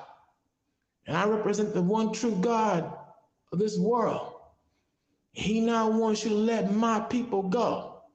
And if you don't let us go, he gonna deal. But the Most High also said that we are his weapons and battle axes of war. Psalm 94:16. Who will rise up for me against the workers of iniquity? The walls of Jericho. That wasn't just the Lord doing it. He required us to get our feet dirty, to get our hands dirty, and put in that work. To put that work in. Okay, and all here it is. You had when the men of Israel at one point weak, he had, I think it was Judith, go in and cut the head off the king. All right, that gave us the impetus to go out there and get dirty. See, it's not just about sitting around waiting on him. He wants us to get up off our asses and start doing what needs to be done. Let me see who else is talking. Yeah, Jeremiah. Commercial break, y'all. Hit the like button. All right. Let us know how you feel. Show it how you show your love. Hit that like button. Hit that subscribe button if you have not subscribed. Yeah, son, Mississippi, don't you have a job or something? Damn. Yeah, son, leave Mississippi alone. It's okay. Leave him alone. It's all right. He inspires me when he comes through. Even with his heckling and jeckling and everything else, he's still welcome. It's okay. He's okay. But you funny. Don't he have a job? Let me see who else is talking. Oh, wait. Oh, I see what you did. I see what you're talking about, Yas. I see. Oh, he is Benny Brand. Oh, I get it. Well, anyway, Benny Brand, Mississippi Jesus, Tyrone McNeese, and all your aliases. Oh, I almost didn't. Oh, okay. Bruh. Mississippi Jesus, you're hopeless. You know that, right? You're hopeless. Okay? You come in here and you make all this noise, and yet none of your prophecies came to pass. October done came and went, bro. And we still here. But it's okay. But like I said, Mississippi Jesus, on a serious note, it's not about sitting at the table with them. It's about sitting at the table, all right, and kicking it over. It's about now revealing to the world that this society is not the land of the free and the home of the brave. No, America is the land of freaks and the criminally depraved. That's what we're talking about. That's what I'm talking about. Okay, and we have to now get up off our behinds. The Lord helps those who help themselves. We got to put some kind of effort into it. And that's why There's nothing wrong with that. Moses did it. Joshua did it. All the leaders of Israel during the reign of a particular wicked empire went to the leaders and went to the senates. Hey, Christ did it. He went before the Roman consulate. And though he was given a kangaroo trial and assassinated, that assassination, however, was going to be to the benefit of the blood sacrifice covenant, the recertifying of the blood covenant, and Israel being brought back in, although we didn't deserve it. Still, he went before the Senate. He went before the wicked, even the wicked of our people, and laid down law. If you believe the accounts that are written. Right. Bottom line, it's all about being able to recognize that we gonna have to make some action now.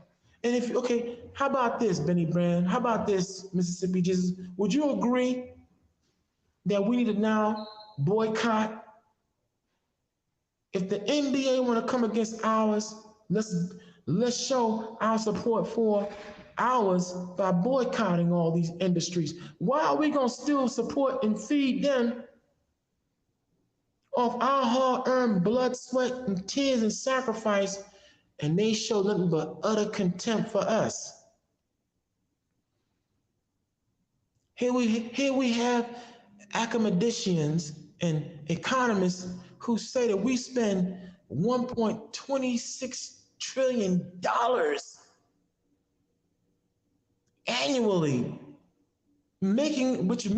which according to these economists and those who specialize, making us one of the richest nations on the planet. This is what we do in 1 year, y'all, and better. But yet we get no respect. We have no, and here it is, sadly, among us, we don't even have no respect for ourselves. All right? So yes, Mississippi Jesus, I'm not talking about going before the Senate and the United Nations just to sit at the table and wanting a seat in this kingdom. What I'm talking about is revealing this kingdom now once and for all. Let it all hang out. Nothing secret. And there's nothing, because again, like I said, it's Kyrie and Kanye today. It's going to be all of our behinds soon. They're not, see, in these last 25 years or better, the effort to destroy any and all independent voices has been the credo and determination. That's why even with the Lions Den, value it while it's here. Value it. Cherish it, man. Because ever since Michael Powell, the son of the late Colin Powell, who used to be the head of the Federal Communications Commission, signed into law that all major conglomerates of media can buy up and take up everything now. That's why throughout the 50 states, many Black programs, many independent programming, even here on YouTube, have been shut down nonstop. I got caught up in that wave here in my neck of the woods when I had my own public access television show. Because see, the hand that controls the purse strings can control any and everybody. And I had enough good sense to know that I couldn't expect these people, these good people who allow me to be on the air for a number of years, to sacrifice their jobs. See, for some of y'all that don't know this, if you have public access television or radio, and listen to sponsored radio in your neck of the woods, right? But most notably, public access television where people who are poor can be seen in certain programming. The public access television stations throughout the 50 states receive annually $17 to $18 million a year to operate. That money is then allocated into equipment and other, or supposed to be anyway, equipment and other aspects to run these stations. Now, public access, even this medium here, YouTube, is financed by someone, by the government. They get allocated by the government and everything else. But at any given time now, with Michael Powell signing in the law, that now the ban where any major media company can not buy up all the airway, buy up the audio, the print, newspapers. He lifted that ban where they can do anything they want. And that's why throughout the years on public access television, just like you see on regular television, all the shows and any show that has any content that makes sense, that's educational and informative, was knocked out the box. Gone. That's why when you look at most of the major channels, they all look and sound the same. That's why if you've been watching your public access or you have independent radio stations in where you live, you all, certain shows have been knocked out the box in these last 25 years or better. Because anybody who's educated, anyone who can challenge those who run and operate on lies and tyranny are an absolute threat and must be knocked out the box by all cost. But in the meantime, in between time, let me see, we have to at least make an effort. Okay, Benny Brand, let me see. The Most High sent us here for punishment and them for destruction. It's get right or else. This is the last stop. I get all that. I get all that. But at the same time, it's about what, Benny? It's about us making the effort now to come back. And for all my non-Bible believers, I don't want to go over your head. But still, I believe somebody's now on the panel. Let me come back and let me see who I'm talking to. Let me see who I'm talking to. Stand by, I'm coming in. Oh, yes, Karima. Oh, thank you, Lord. Thank you. Now, ladies and gentlemen, without further ado, I've been talking about this gentleman for a long time. Now, we're going to go, now following Jeremiah, Judah, and Karima's blueprint on analysis, I'm now going to introduce you to one-time informant, a man who was instrumental in being a destroying element in the Nation of Islam, the Black Panther Party, and other black cultural groups. Who's this? This is Benny Brand. Benny Brand. Oh, hey. Oh, you're not who I thought you were. Well, Benny, no, I'm welcome not. to the. Welcome. I have no clue. Yeah, you know what then? Okay. Well, you know what? I'm gonna say I'm glad that you're not him. Well, Benny, what's on your mind? And go. Well, first of all, we got to be careful saying that we want to sit down and try to, reach out to these people on any type of political level. We already seen what they're capable of doing on the political level. The politics for this kingdom is already set. It's already headed into a direction. There's nothing can change it but blood and death. That's how it's always been. So for us, we wasn't sent here to be sitting at the table politically in a kingdom that has us captive. So what I'm saying to you is I understand what you're saying. You want to take them to trial, but the difference between with Moses is Moses was introducing the Most High to a people. They didn't have no clue who the Most High was. We know who Israel is now. Our job here is to repent, turn back, everybody call on him so he can come here and take care of what he's supposed to be taken care of. The prophecy is already laid out. Am I correct? Yes, you are correct. But now what about Psalms 90? Go ahead. So the prophecies for this kingdom is already laid out, and so is the prophecies for the people. I mean, it's not like we don't know what's going to happen. It's laid out in Deuteronomy on what would happen to us. So what do we do now? Why would I want to sit at the table with these people who have destroyed the entire world, the planet, the people, and everything on it? So what am I going to sit down at the table with, and who am I going to take them to court? Where am I sending them to? What I would like to see happen for Israel is I would like to see Israel as a people. We need to focus more on our people because the Most High is waiting for us to turn to him and call on him so he can do and come and rescue his people. He said he was going to gather us from the four corners. So if he's going to do that, that's what I'm waiting on.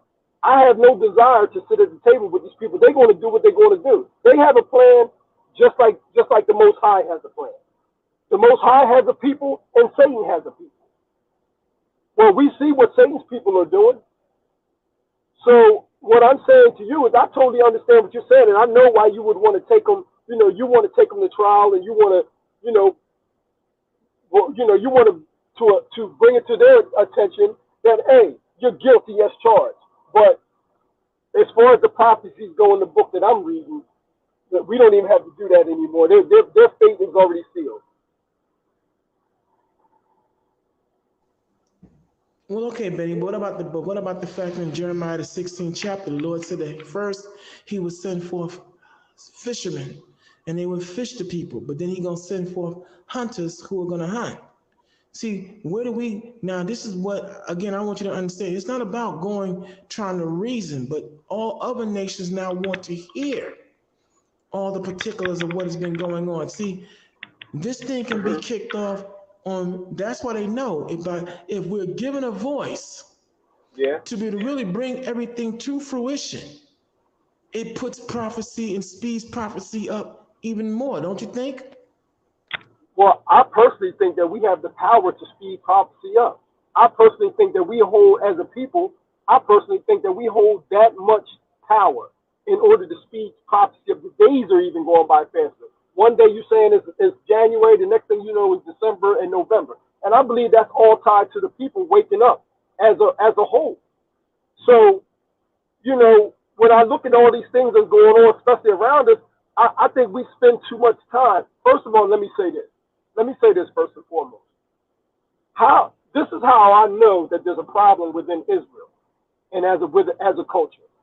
But anytime that we still have celebrities and basketball players speaking up for something that they've seen on YouTube and not studied for themselves, and speaking for Israel as a whole just because they found out that they was Hebrew, listen, that's a problem. Nobody should be speaking before eldership, which is why I always follow the apostle, and I follow you also.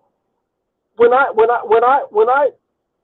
listen to apostle, I can tell that the spirit is on him. I can tell that he's speaking from a wealth of knowledge that comes from a lifetime of learning things. So when I get on here and sometimes I listen, I sit in the background and I watch and I listen, I hear guys maybe a quarter of his age, and they don't even know that the Most High going to destroy you for disrespecting an elder like that. You can be destroyed for something like that.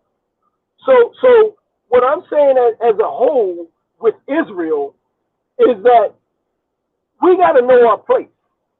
We got to know what's required of us. We got to know where we're headed. We got to fall in line.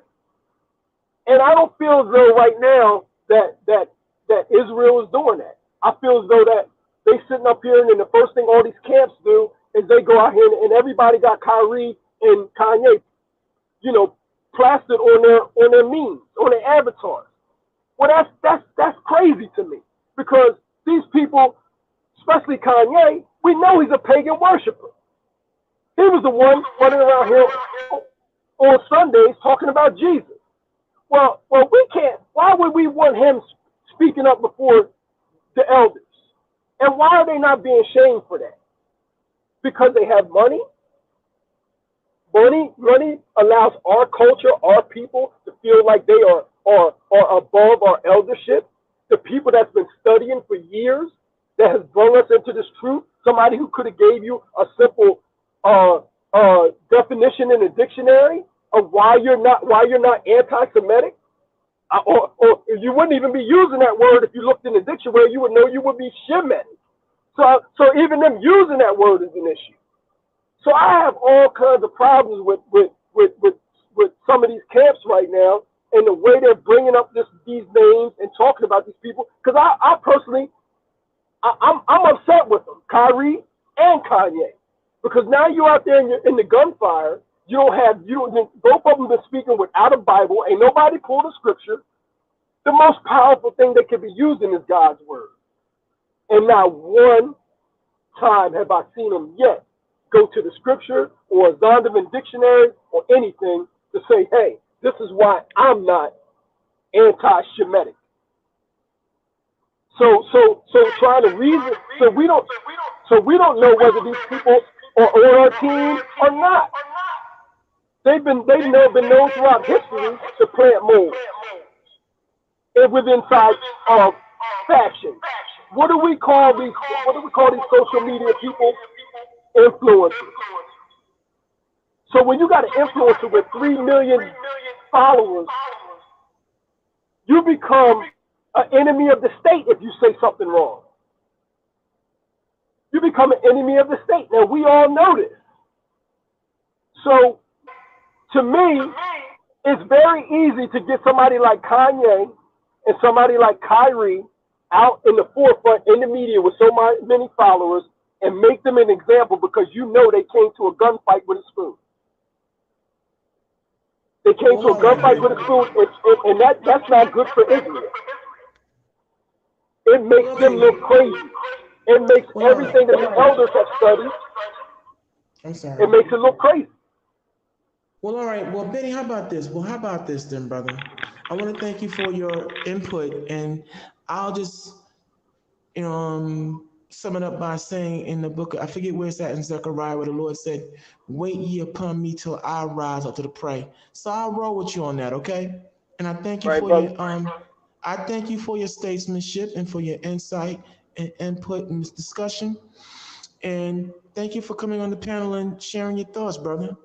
Man, I appreciate you, man. Listen, I listen to you all the time, and I follow you and Apostle pretty much the most, to be honest with you. But when I hear something, like when it comes to Israel and the state that we're in right now, like I don't want to have no dealings with these people. These people are wicked, man. And I'm telling you, I wouldn't be surprised if one of these boys turn up dead. And when we talking about sitting down and turning them into, taking them to court, listen, the earth was given into the hand of the wicked. This is their world. This is their world. So I mean, if I want to turn them into the Most High, and I want to call on Him, I want Him to come here, and I want Him to take care of business. Okay, then, fair enough. But you know what? I have to say this to you. As much as I appreciate that accolade, I want you to follow all of us here on the Lions Den. Because see, believe it or not, Jeremiah, Judah is one of my inspirations. This is no cap, it's the truth. And Karima, they're my inspiration, which is why I'm getting ready to go into this video long awaited. And I thank you again for your coming on the panel and giving your statesmanship. But please understand that the Lions Den is a pride. We roll as a pride like lions. All right, brother? And you be safe. Absolutely. And thank you again. I appreciate you. Yes, likewise. Shalom, now, man. Shalom.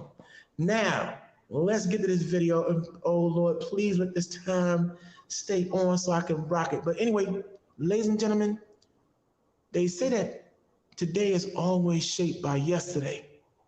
Now, you want to know why things are what they are and certain people are ruling over us in all areas of study? Well, this video here is from the late Gil Noble, and he's interviewing a spy who was instrumental in destroying a lot of Black cultural groups.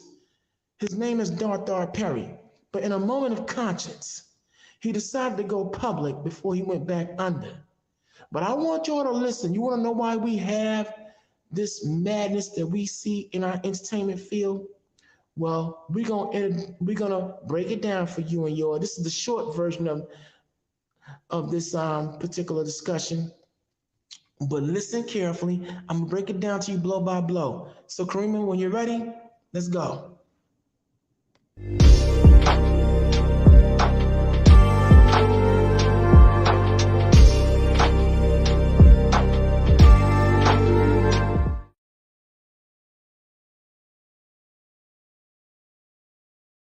Who worked as an informer for the FBI during the 1960s.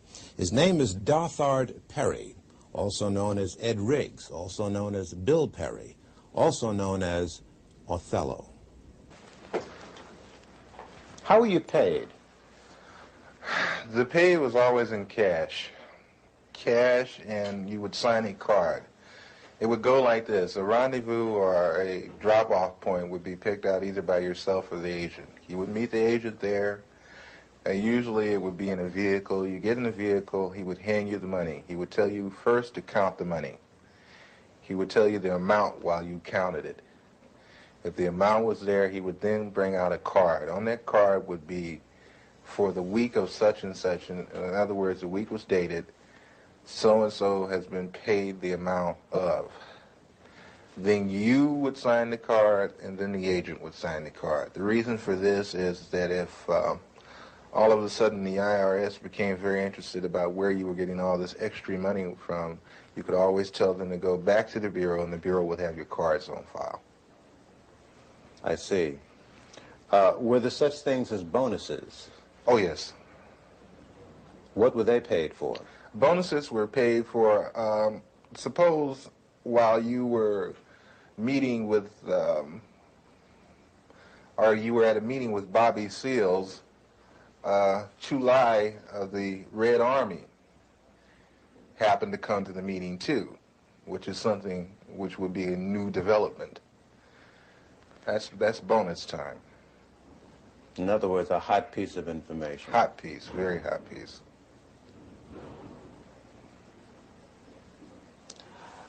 Did you ever suffer pangs of conscience? Quite a few times. Quite a few times. I still suffer pains of conscience. I suffer from the fact that a lot of people trusted me, and I misused that trust. I suffer from the fact that a lot of information that I gave out was the undoing of certain groups or certain people. I suffer from the fact that I'm on the run constantly. I have no real life to speak of. You have no family life, really? You have a wife? No, I don't have a wife. I do have a child. I can't see her that often. I have to stay away from them because once I come around, the Bureau shows up and harassment starts. I have very few close personal friends, no one to really confide in. It's like being on the outside of a glass jar and everything is happening inside the jar, but you're on the outside. You can see it happening, but you can't participate. Why have you decided to talk to me? For the simple reason, I think this information should be getting out, should be put out to the public. I think not only black people, but everyone should become aware of what your so-called law enforcement agencies do to so-called enforce the law.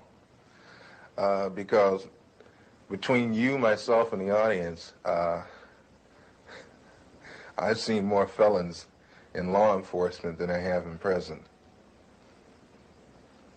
Many would say, well, look, you yourself just got through saying that the DLA was involved in criminal activity.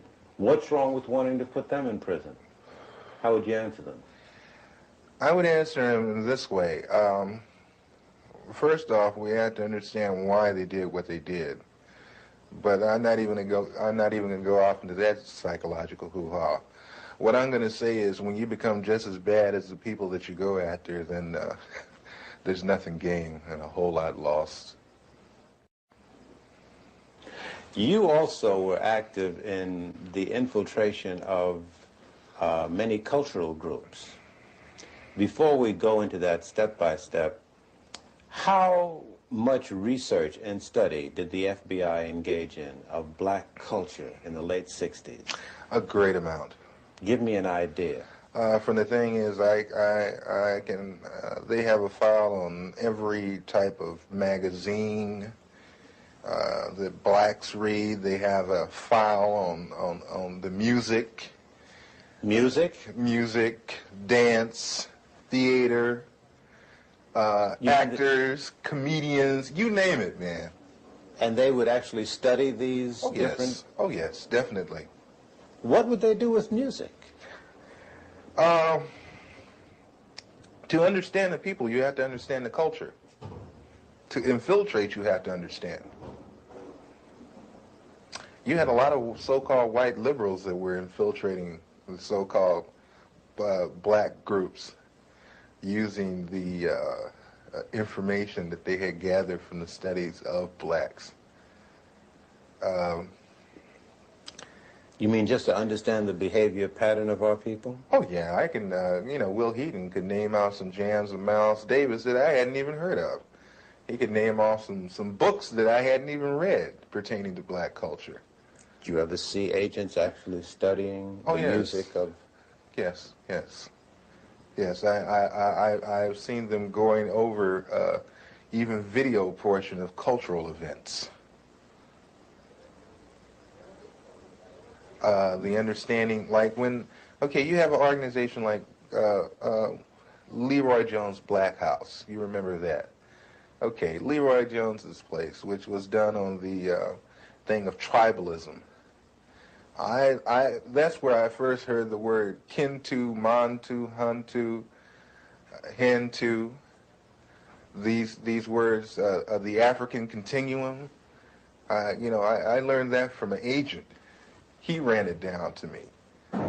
They make in-depth studies of the personalities of the people they're dealing with too, culturally. It always helps it's the thing of. Kareem, if you could hear me, could you stop for a second? You can take their culture and use it against them. So now, ladies and gentlemen, do you hear what this man is saying? You want to know why BET? You want to know why all this demonic influence in rap and all that we hear, see, had already been in place? Did you hear what this man is saying? Now they have studied every aspect of us. You want to know why? All the magazines and everything that we read and everything that we do has been convoluted. Here it is. Here it is. See, this is what the Lions Den do. We go out here and we get the info. We prove everything that we say. This was already in motion before some of us were even born or when you were born. Why certain powers that be rule and control the music industry and television and everything else and do everything they can to keep any of us. So this is what Bill Cosby knew. This is what Kanye West now got exposed to. This is what Kyrie and everybody else started seeing. I've been talking about this dude. Listen to what he's saying. They've been putting this thing in motion, y'all. It's not by accident, but by grand design. Somebody on the panel? Yes, sir. Yes, sir. How you doing? I'm fine. And who am I talking to? My name is Sister Noble. Well, I call myself Sister Noble. And I came on the panel. I started listening to the Lions Den about 1 month now, 1 month ago. But I do listen to GOCC. I do listen to Judah. I do listen to other people. I just say that.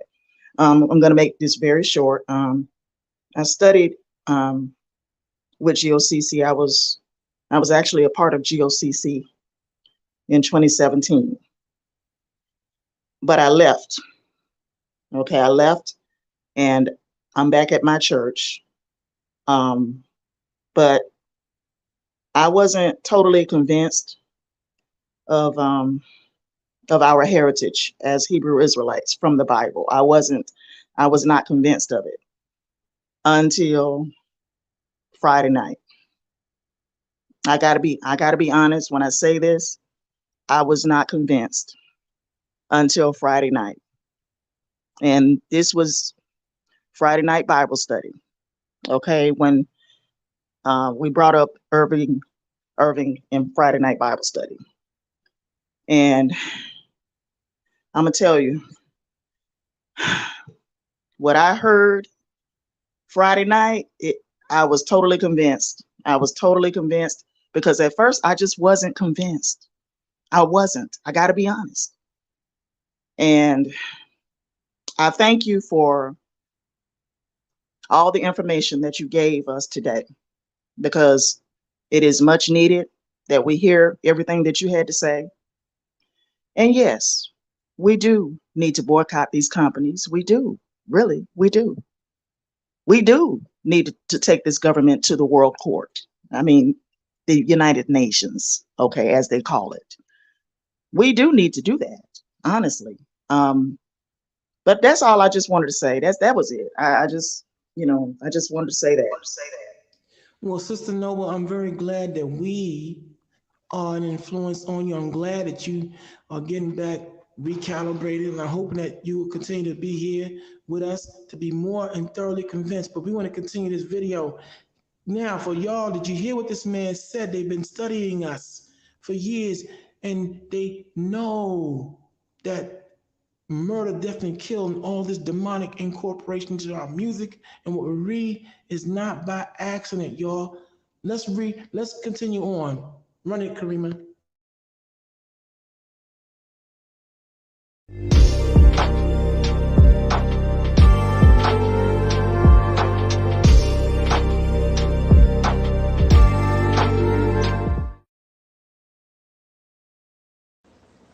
How large would you say an extensive collection on our culture would you say the FBI has? Would you rate it as large as a particular library, like the Schomburg Library in Harlem? Or...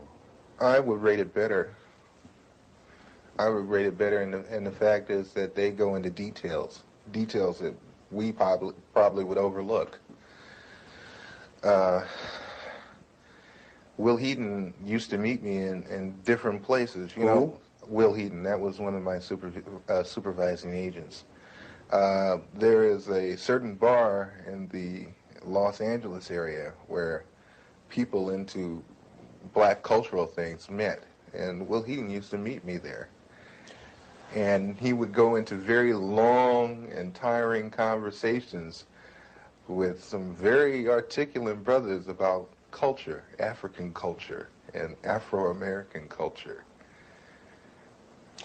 Tell me about some of the cultural organizations that you infiltrated and what you did.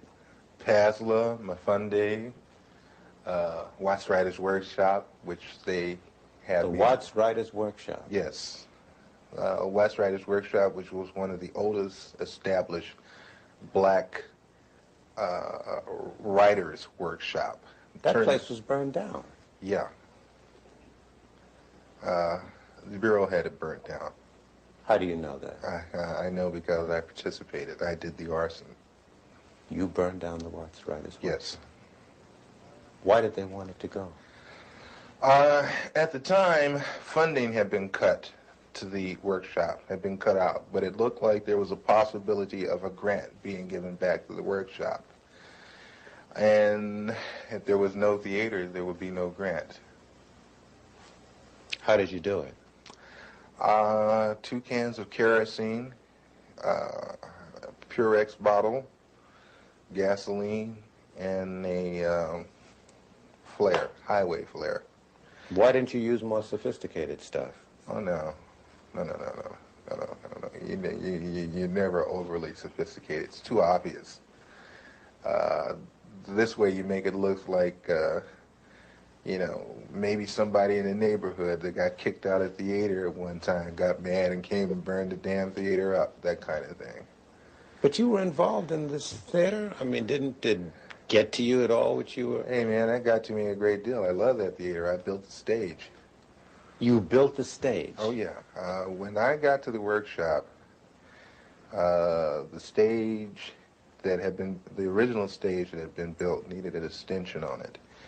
The original part of the stage was in terrible condition. They had no lighting system. I put the lighting system in myself. I put the stage in myself. And that was a stage, man. And that was a theater. It's a nice theater. Who was the director of that workshop? Harry Dolan. Harry Dolan. Some very, very well-known artists supported that workshop, gave money to it. Some very well-known artists came out of the Watts Writers Workshop. You know, Glenn Tubman, Yaphet Kotto. Sidney Poitier used to come down there and give a class. Sammy Davis Jr. used to come down there all the time. Quincy Jones used to come there and give music classes. We had our own 8-track studio setup for sound. We had our own sound room there. Was part of your other activities and responsibilities to study the profiles of celebrities who were supportive of organizations? Definitely, and especially, like I said, psychological backgrounds, weaknesses and strengths. Did he have a weakness for blondes? Did he have a weakness for money? Did he snort cocaine? Did he smoke marijuana? They even get into, and that's one thing the Bureau loves, is their sexual background. They have files and files on different blacks, not only celebrities, but a lot of other sexual activity. Do you hear what he's saying? How many of our leaders have they accused of all kinds of sexual misconduct? Whether it be true or not, huh? Do you hear what he's saying? They got everybody, they targeted down to a science, y'all. You think it's by accident that certain sex scandals broke when it came to certain of our brothers and sisters out here who were doing the right thing? Whether it be true or false, do you hear what he's saying? Think on it, y'all. Those of us who've been in movements, even this movement that we got going on now, how many leaders did you know got caught up? Huh? See, now you're understanding that some of these women that came in here was sent to do what they've done. Some of these men that came in here through these doors, even in our organization, have been sent to do what they've been doing. It's not by accident, y'all. They have a weakness for money. Come on, y'all. Come on. See, now you are getting the gist of why certain groups have fallen, and what was put in place to make them fall. See, think back on our patriarchs. David fell because of what? Illegal booty with Bathsheba. Judas Iscariot got caught up with what? A lust for money, and sold out Christ and the discipleship for 30 pieces of silver. Saul, drunk on power, and went left with it. See, they study us to a science, biblical or otherwise. Run it, Karima. What would they do with this information? Oh, that's used as a weakness. So they would feed these weaknesses? Yes. Did you see that happen? Oh, yes. Doc Holliday, who is one of the leaders of the BGF, Black Guerrilla Family, which is a prison gang in the California state prison system. Upon his release from prison, a certain sister made herself known to him at a nightclub, whereupon he moved in with her, and she picked up names, telephone numbers, information, you know, that kind of thing. That lasted for a good 3.5 months. Was this an unusual thing, or did this happen often? No, that happens all the time. Did you yourself get involved in doing that? Yes. Give me an example. There was a gentleman that was on trial in Los Angeles that belonged to the BLA that had been busted in a southern state for a bank robbery, but was brought with 2 other people to Los Angeles to stand trial for the machine gunning of a police officer in Los Angeles. I was supposed to worm my way into the affections of his sister and whatever it took to get the information that I needed as far as what kind of defense they planned to use as to turn this information over to the federal prosecution. Did you do it? I got the information, and thank God I didn't have to go through with the actual thing of sexual activity. What do you mean, thank God? The sister was rather unappealing. How did you justify to the organizations in which you had infiltrated yourself that you were living on an $800 a week stipend or on an $800 a week standard of living when most of them were living hand to mouth? Well, hey, brother, I'm hustling, I mean, hey, man, so a little this on the side, a little that on the side, I get over, that kind of thing. In other words, ain't nobody's business but mine where I get the money. So, everybody took it for granted that I was possibly doing a little dealing on the side, that kind of thing. Then also, everybody liked me for the simple reason that I would do things that I didn't have to do. I would go out of my way. Like Mafunde would have a pageant and they needed someone to do the sound setup for him, and I'd say, of course, I'll do it for you, that kind of thing. I was very well liked at one time in the community. Would you say to American citizens that this situation of surveillance and infiltration continues to this day? Oh, yes. On the dimension that you experienced? Probably much larger by now. Larger? Oh, yeah. Let me put it to you like this. Each year, everything gradually escalated up more and more. So I figured when I left, it didn't stop escalating. As they say, one monkey does not stop anybody's show. You mentioned Sammy Davis Jr., who at one time, it was reported, gave money to the Black Panther Party, I believe. Were you ever assigned to look into that? Yes, I was told to try to get as close to Mr. Davis or to anyone in his office as I could. I used to go up and have real chit-chat, chummy conversation with his personal secretary, Ann, at the 9000 building on Sunset. And I used to bring a Porter-Pack video camera, and I used to go around and I would videotape the whole office. You mean celebrities would be coming into his office and you'd film them freely? Oh, yeah. Didn't they question that? I'm from the Ross Writers Workshop. Yeah, right on, brother, that kind of thing. No questions asked. Same thing with the NAACP Image Awards. They were very interested in people like Sammy Davis Jr. There was another black in Los Angeles that they were very interested in because, not Los Angeles, but in Sacramento, Nathaniel Colley, who's attorney for the NAACP. And I know Nat. And they wanted information on him, just for the simple reason that he's an attorney for the NAACP, which makes no sense to me, but must make a lot of sense to them because they use the information. You've been called upon to testify in Washington. Before who? Before the Senate Committee. I was called first to testify before the Church Committee, and I did go to Washington, D.C. I did testify to those people, and I want to say right now that the committee was full of smack. They got loads and loads of information and didn't even use it, didn't release it.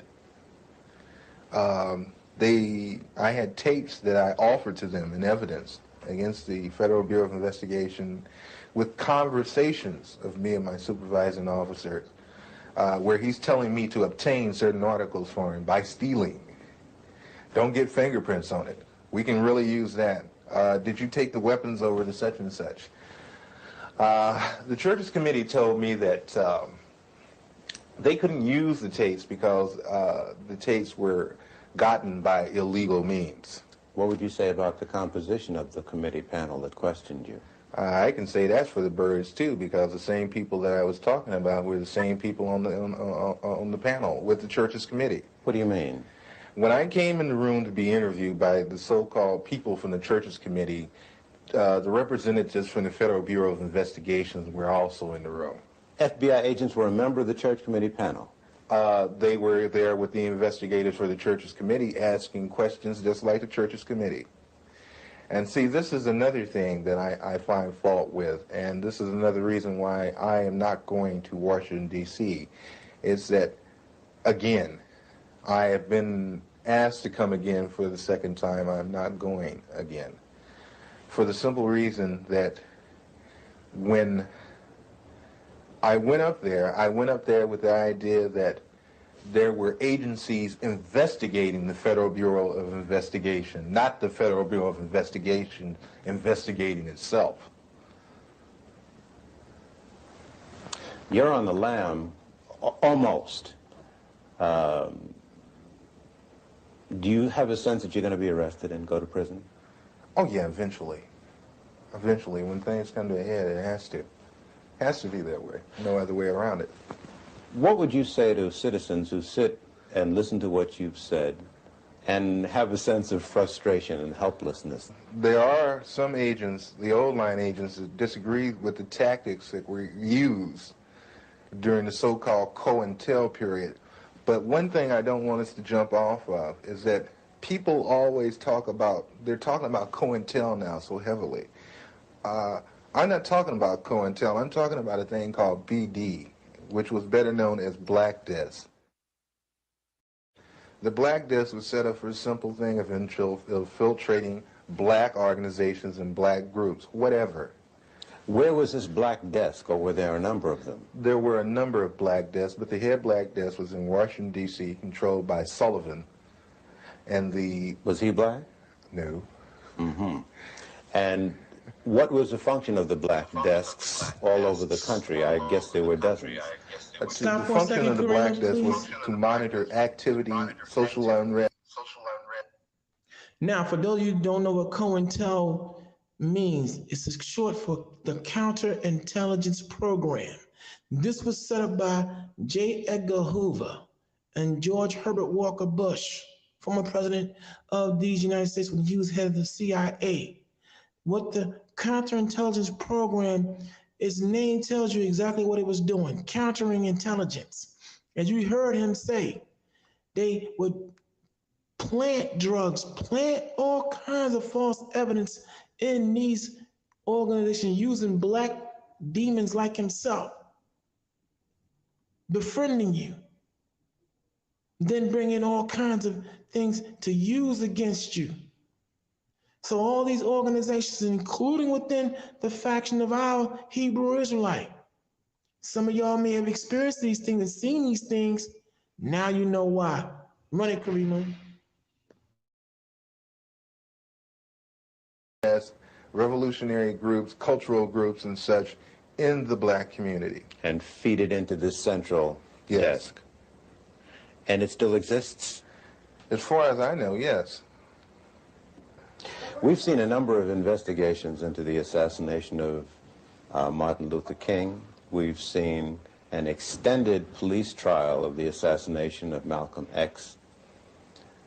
What you seem to say substantiates what many black people say out on the street, that government agents or agencies knew that these assassinations were brewing and either participated in them or allowed them to take place.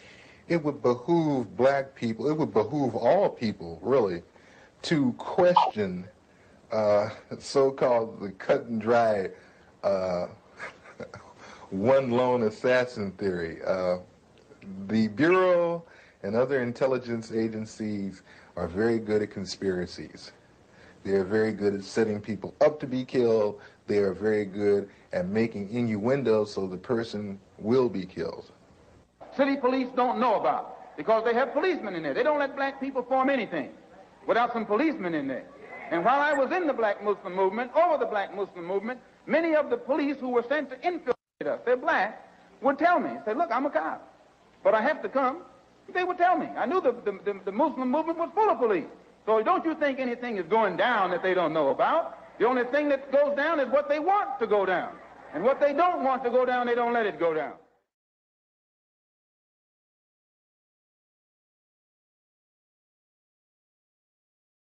And okay, ladies and gentlemen, there you have it.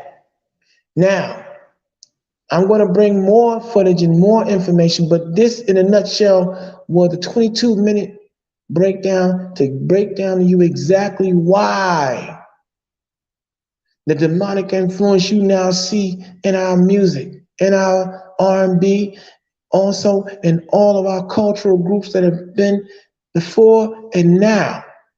And even within our own institution, those of us who are of Israel, or maybe you may not be practicing Israelite, maybe you might just be a regular individual out here, your group, you might be seeing all kinds of mischief going on. You got that super brother, super duper brother, always on point, always Mr. Helpful, always Mr. Right. You might have that beautiful sister, that beautiful woman coming through the doors. Oh, she's not looking for a husband. She's just looking to be right. And next thing you know, you find out she's the Janet Jackson, Mika Brown, or Jada Fire of the organization. Not by accident, but by grand design, y'all. Yeah. See, now you understand. Understand, overstand, whatever stand me. You now know what happened. And there were other Darthar Perrys in these organizations. And you heard what he said. They have extensive libraries. And this is what they do, y'all. So you want to know why?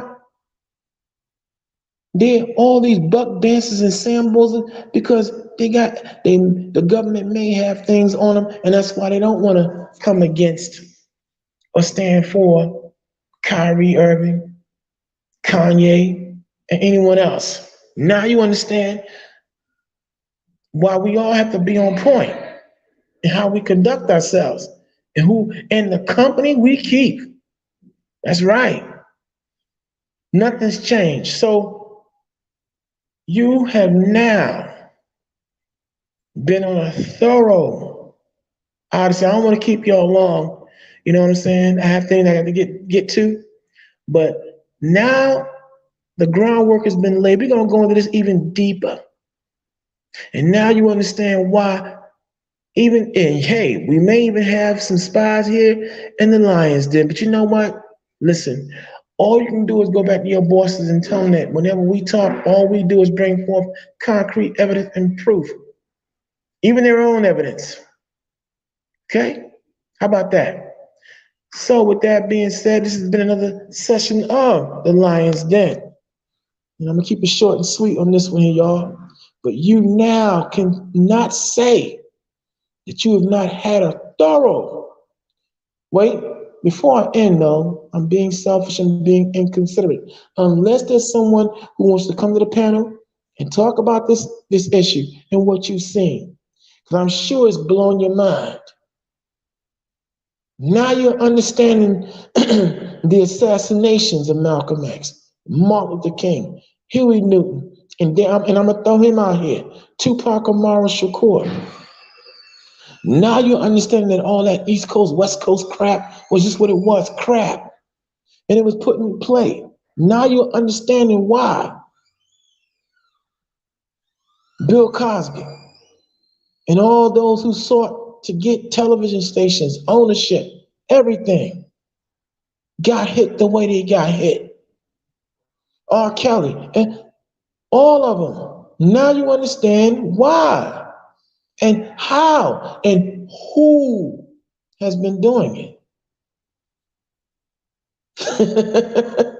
Like you said, Benny, the earth has been given into the hands of the wicked for the time being. Now, however, how they operate and how they get down is being revealed. Okay, so you've had a nice little odyssey here. This is the Lion's Den, y'all. We roll as a pride, and we're permanently ready and destroying evil, starting with our own. You've now gotten the 5 eyes of the Lion's Den today. Insight, independence, okay? You've also had an incredible experience. You've now been inspired and influenced and given the insight to check things out for yourself because your life, and this is not no cap, this is not no, over exaggerate. Your life depends upon it. The Lion's Den, Chief Executive Officer of Operations, Jeremiah Judah, the Lioness, the Lady of the House, Karima, and I am Baby Hebrew with JTR, just talking raw. I see you, Tashaka. I see you out there. Yah, son of Yah. Let me do some parting shots and goodbyes. Let me go. I want to say, this is Sister Noble. I thank you for coming on here and giving your testimony. I want to thank Forever Food. Hi, Forever Food. Forever Food. That's exactly who controls them. That's right. That's right. Simon, the atheist killer. Well, hello. Hello. And let me see what Joseph, son of Israel, said. The leaders who were in position to help the Khazars, none of the people said nothing. They saw the bigger picture. Our people get their own perception and can't lead us nowhere. And okay, interesting. Let me see what else is here. Oh, Baby Hebrew, you a fraud. Worse than a triple K. Okay, Tyrone. All right. Whatever. You're hopeless, bro. So anyway, for all those who've enjoyed this experience here in the Lion's Den, subscribe, like, share this, and share all the episodes here of the Lion's Den. Okay? Like I said, Jeremiah Judah, Karima, Yeshaya Dah, Baby Hebrew, and other voices out there and names I'm going to get right, to Apostles Laquan, all who come through and give their and lend their statesmanship and stateswomanship here on the Lion's Den. Sister Noble, I thank you for coming in and talking to me. Benny Brand, thank you for coming in, brother, and talking to me. Now, who else is coming in? I hear another voice. Let me go back and see. Peace. What's going on? Peace to everybody. Peace. Who am I talking to? This is the I am.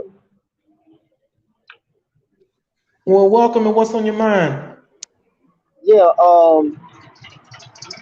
you said the earth is given into the hands of the wicked, right? As the Bible says now, unless you know something different. I don't see that way. Because, see, you got that word earth to be called worlds, and there's different type of worlds. There's the worlds of blacks, the worlds of the Europeans, the world of the Hispanics, the Spanish, the worlds of just different type of worlds, or earths, for that matter. And why would the creator, I don't see the creator didn't give the earth into the hands of the wicked. Now, people may do that by letting certain things go on. I don't see that scripture. I think that scripture has been used to like paralyze the Negroes or the Negros, to paralyze them, to make them think to be unwholesome, passive, to just let the wicked rule and dominate any and everything at will. So that's my view on that. And I think they we need to. I think the Hebrew Israelites or the Israelites need to stop interpreting that scripture wrong like that, teaching that the earth is given into the hands of the wicked. This earth don't belong to the wicked, and it never will. We know And that. they believe Okay, Who is this? This let me Kanye? Is this Kanye?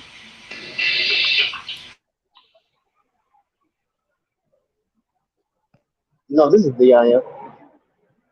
This who? This the I am. He calls himself the I am, sister. What is your name? Besides what you call yourself? Do you go by That's another my name? name. No, that's my name. I've been going by this name for everybody. Every I've been on this panel before. I've been on this show before several times. Okay, that's what your mama named you. But what I'm saying, the point I'm making is that I think that scripture is being taught or interpreted and translated wrong. This earth does not belong to the wicked. And only thing that's been given to the But hands of the wicked is hold one. up. But I am. No one said that it belongs. It has been given. So now, when we know who the Most High, everything belongs to him. But if he gave them a dispensation of time to rule, okay, You- for a purpose and everything else, how do you dispute that when everything in society is butt backwards? Everything Okay, is evil. Everything that's evil is promoted nonstop, and those let who have me. been good have been stopped. So I'm very interested Okay, in hearing. so let me answer that then. Hold on, I'm going to finish, and I'm very interested in hearing you give this answer. Go. Okay, first of all, the Creator, you're right, has not given the earth into the hands of the wicked. People have allowed the wicked to do the things that they do. So I would not. First of all, I'm not saying you're doing that or anybody else doing that. I'm saying, but we cannot put the blame on the Creator for how things are going. That's like if you got a home and if you just let your kids or your children tear up the home, then that's the leadership fault of that home. So the leaders, righteous or unrighteous leaders, they have allowed this world and this earth to do what is to be going in the route in the way that it's going. And if the earth was given into the hands of the wicked completely, like it appears the way people teach that scripture, they would annihilate all the righteous people on this earth. So certain portions of the earth, yes, the wicked is have the strong influence, but they don't. But the earth is not like when it says the earth beginning in the hands of the wicked. It's not talking about the whole earth. It's not even talking about most of the earth. It's talking about certain kingdoms, certain districts, and certain uh, paradigms, certain philosophies. Well, then you know what? We're in agreement. I'm not disagreeing with that. So okay. So I'm not disagreeing with that. That's what we teach, and that's what I believe as well. I get that. So we're talking about the paradigm of America and everything else that's butt backwards, that doesn't trust in God, and everything is evil and demonic as all get out here in society. Wouldn't you agree? But see, well, the thing about America, everything is not wicked in America. Some things is good, but the thing about it is the people. Can you give People me are a one? lot. Okay, give me that good you talking about. It's good in the earth. If it wasn't, you wouldn't be on the line talking. So you're a good person, right? The Lions Den are good people. So everything in the earth is not bad. Everything in the America, I mean, United States or the Americas is not evil or bad. Okay, so now okay, I get it. You're being all right. You're being finite with it and very precise. I get it, but that's not.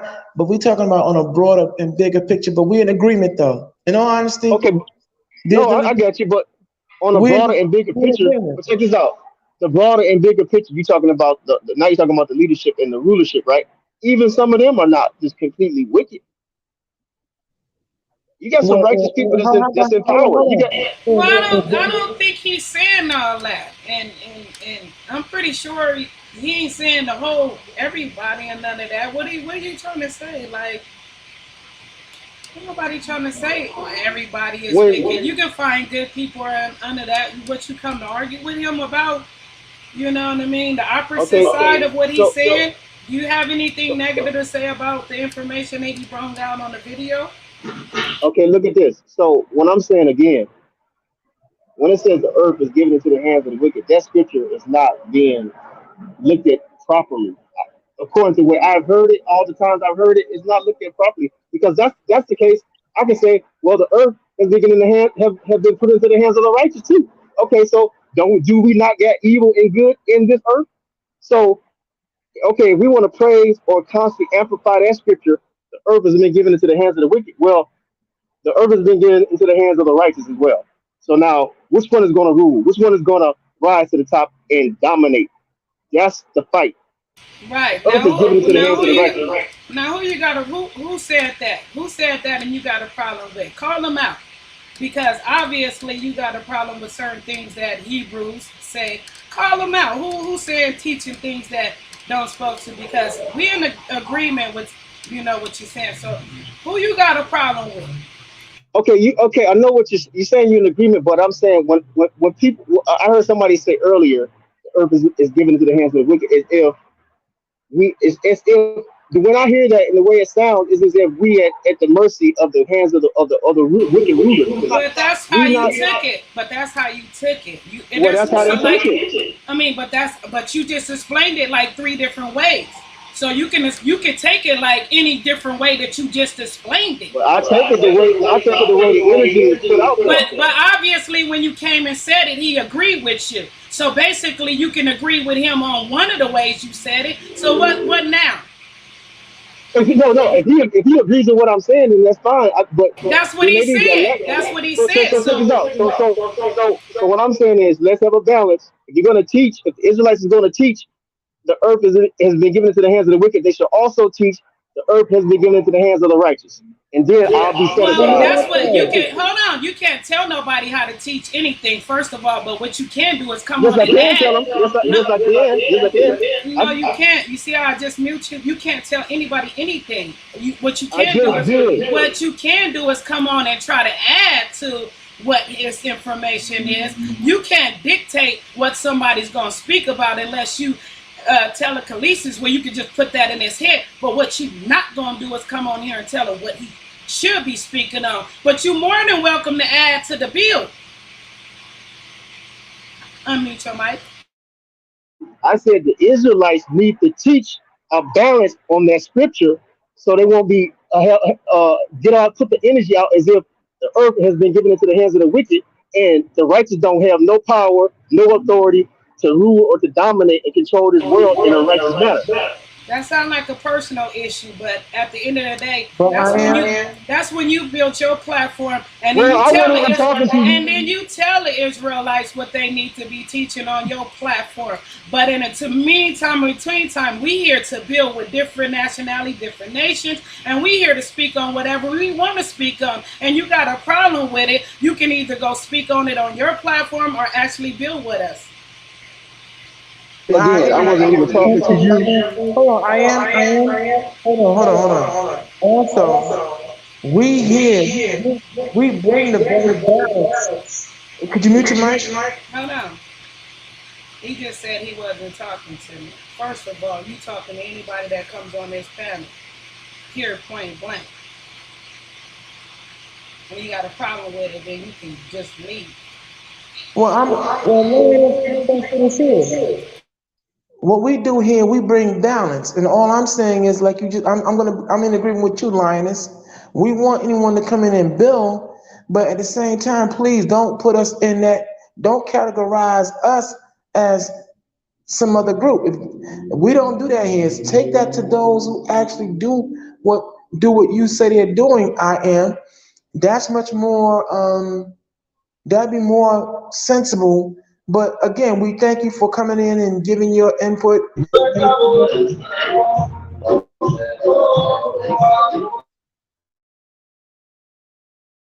But however, we're going to continue to bring balance like we always do here. So with that being said, right? Okay, if you want to build, but if y'all trying to build, why you want to like talk to me the way you're talking to me. First of all, I was talking to you. I was not talking to the sister. I don't like a two-way conversation like that. Well, First of all, you talking to whoever You come up to this panel. okay, You take these are we people. hold on, I ain't got time. We don't have time for that whiny crybaby who I'm talking to trying to tell somebody what to do. You come on here to build. If not, get the fuck up out of here, little boy.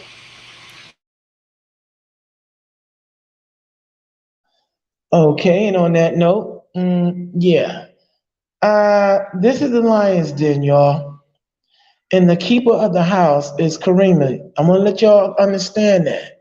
The lioness, she's gracious and fair to those who come in and are respectful. But what we're not gonna do is respect anyone who's a rude host. Rude guest, and we're not rude host. And so, in closing, I give thanks to the Lord in Christ, from whom all positive thoughts flow. I am your friend and your servant, the real deal, not a fraud, Mississippi Jesus, baby Hebrew, Malachiah. My name means messenger of the Lord. I give thanks to the Most High for allowing and giving the insight in all things needed by him for Karima and Jeremiah Judas to give it. Judah. Sorry, not Judas. Don't get at me, CEO. Sorry, Jeremiah Judah, for giving us a platform like this to come here and constructively build in love and understanding. Point, counterpoint. And so, in closing, I want you all out there to take what you have seen today, show it to your friends, your family, put it in your archive, and know for certain that every Lion's Den experience is for your benefit, and daring is being given to you straight with no chaser. And as always, somebody want to come in. Oh, and as always, in closing, in the spirit of Don Cornelius on the Hebrew tip, we say to you all, Shalom, peace. Wait, you just brought out 2 hours of information. This dude came in there talking about. Well, I was talking to the guy that was saying it. You can't even. You see his name on there. You can't even direct the conversation towards him. And then you only got one problem talking about teaching. Like all that stuff he brought out, and you have one problem with the information which he agreed with you on, and you still continue to whine about what you got a problem with, and you feel like the Hebrews, not nobody else, but the Hebrews should teach it the way you want them to teach it. You know, like I should hear this every time I tune in. No, that ain't how you supposed to come up here. You supposed to add to what is missing properly. You don't come up in here telling somebody what they should have said. You come up in here and add to the bill. If all he said was cool, then add to it. It's nothing to use 2 minutes to add to what you think the people should know on top of that. But no, you want to come over here with your little 3 words to try to debate. You was doing that in the comment section. You should have stayed there coming up here.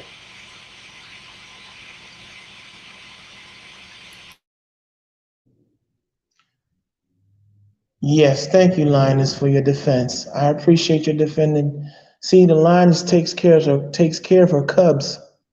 You can't come attacking the Lioness's children. She protects them at all costs. I'm up here. I almost want to go hide under the bed my damn self. But in closing, the Lion's Den. We are gracious and hospitable, but if you come up in here with foolishness, you're going to get your back broke.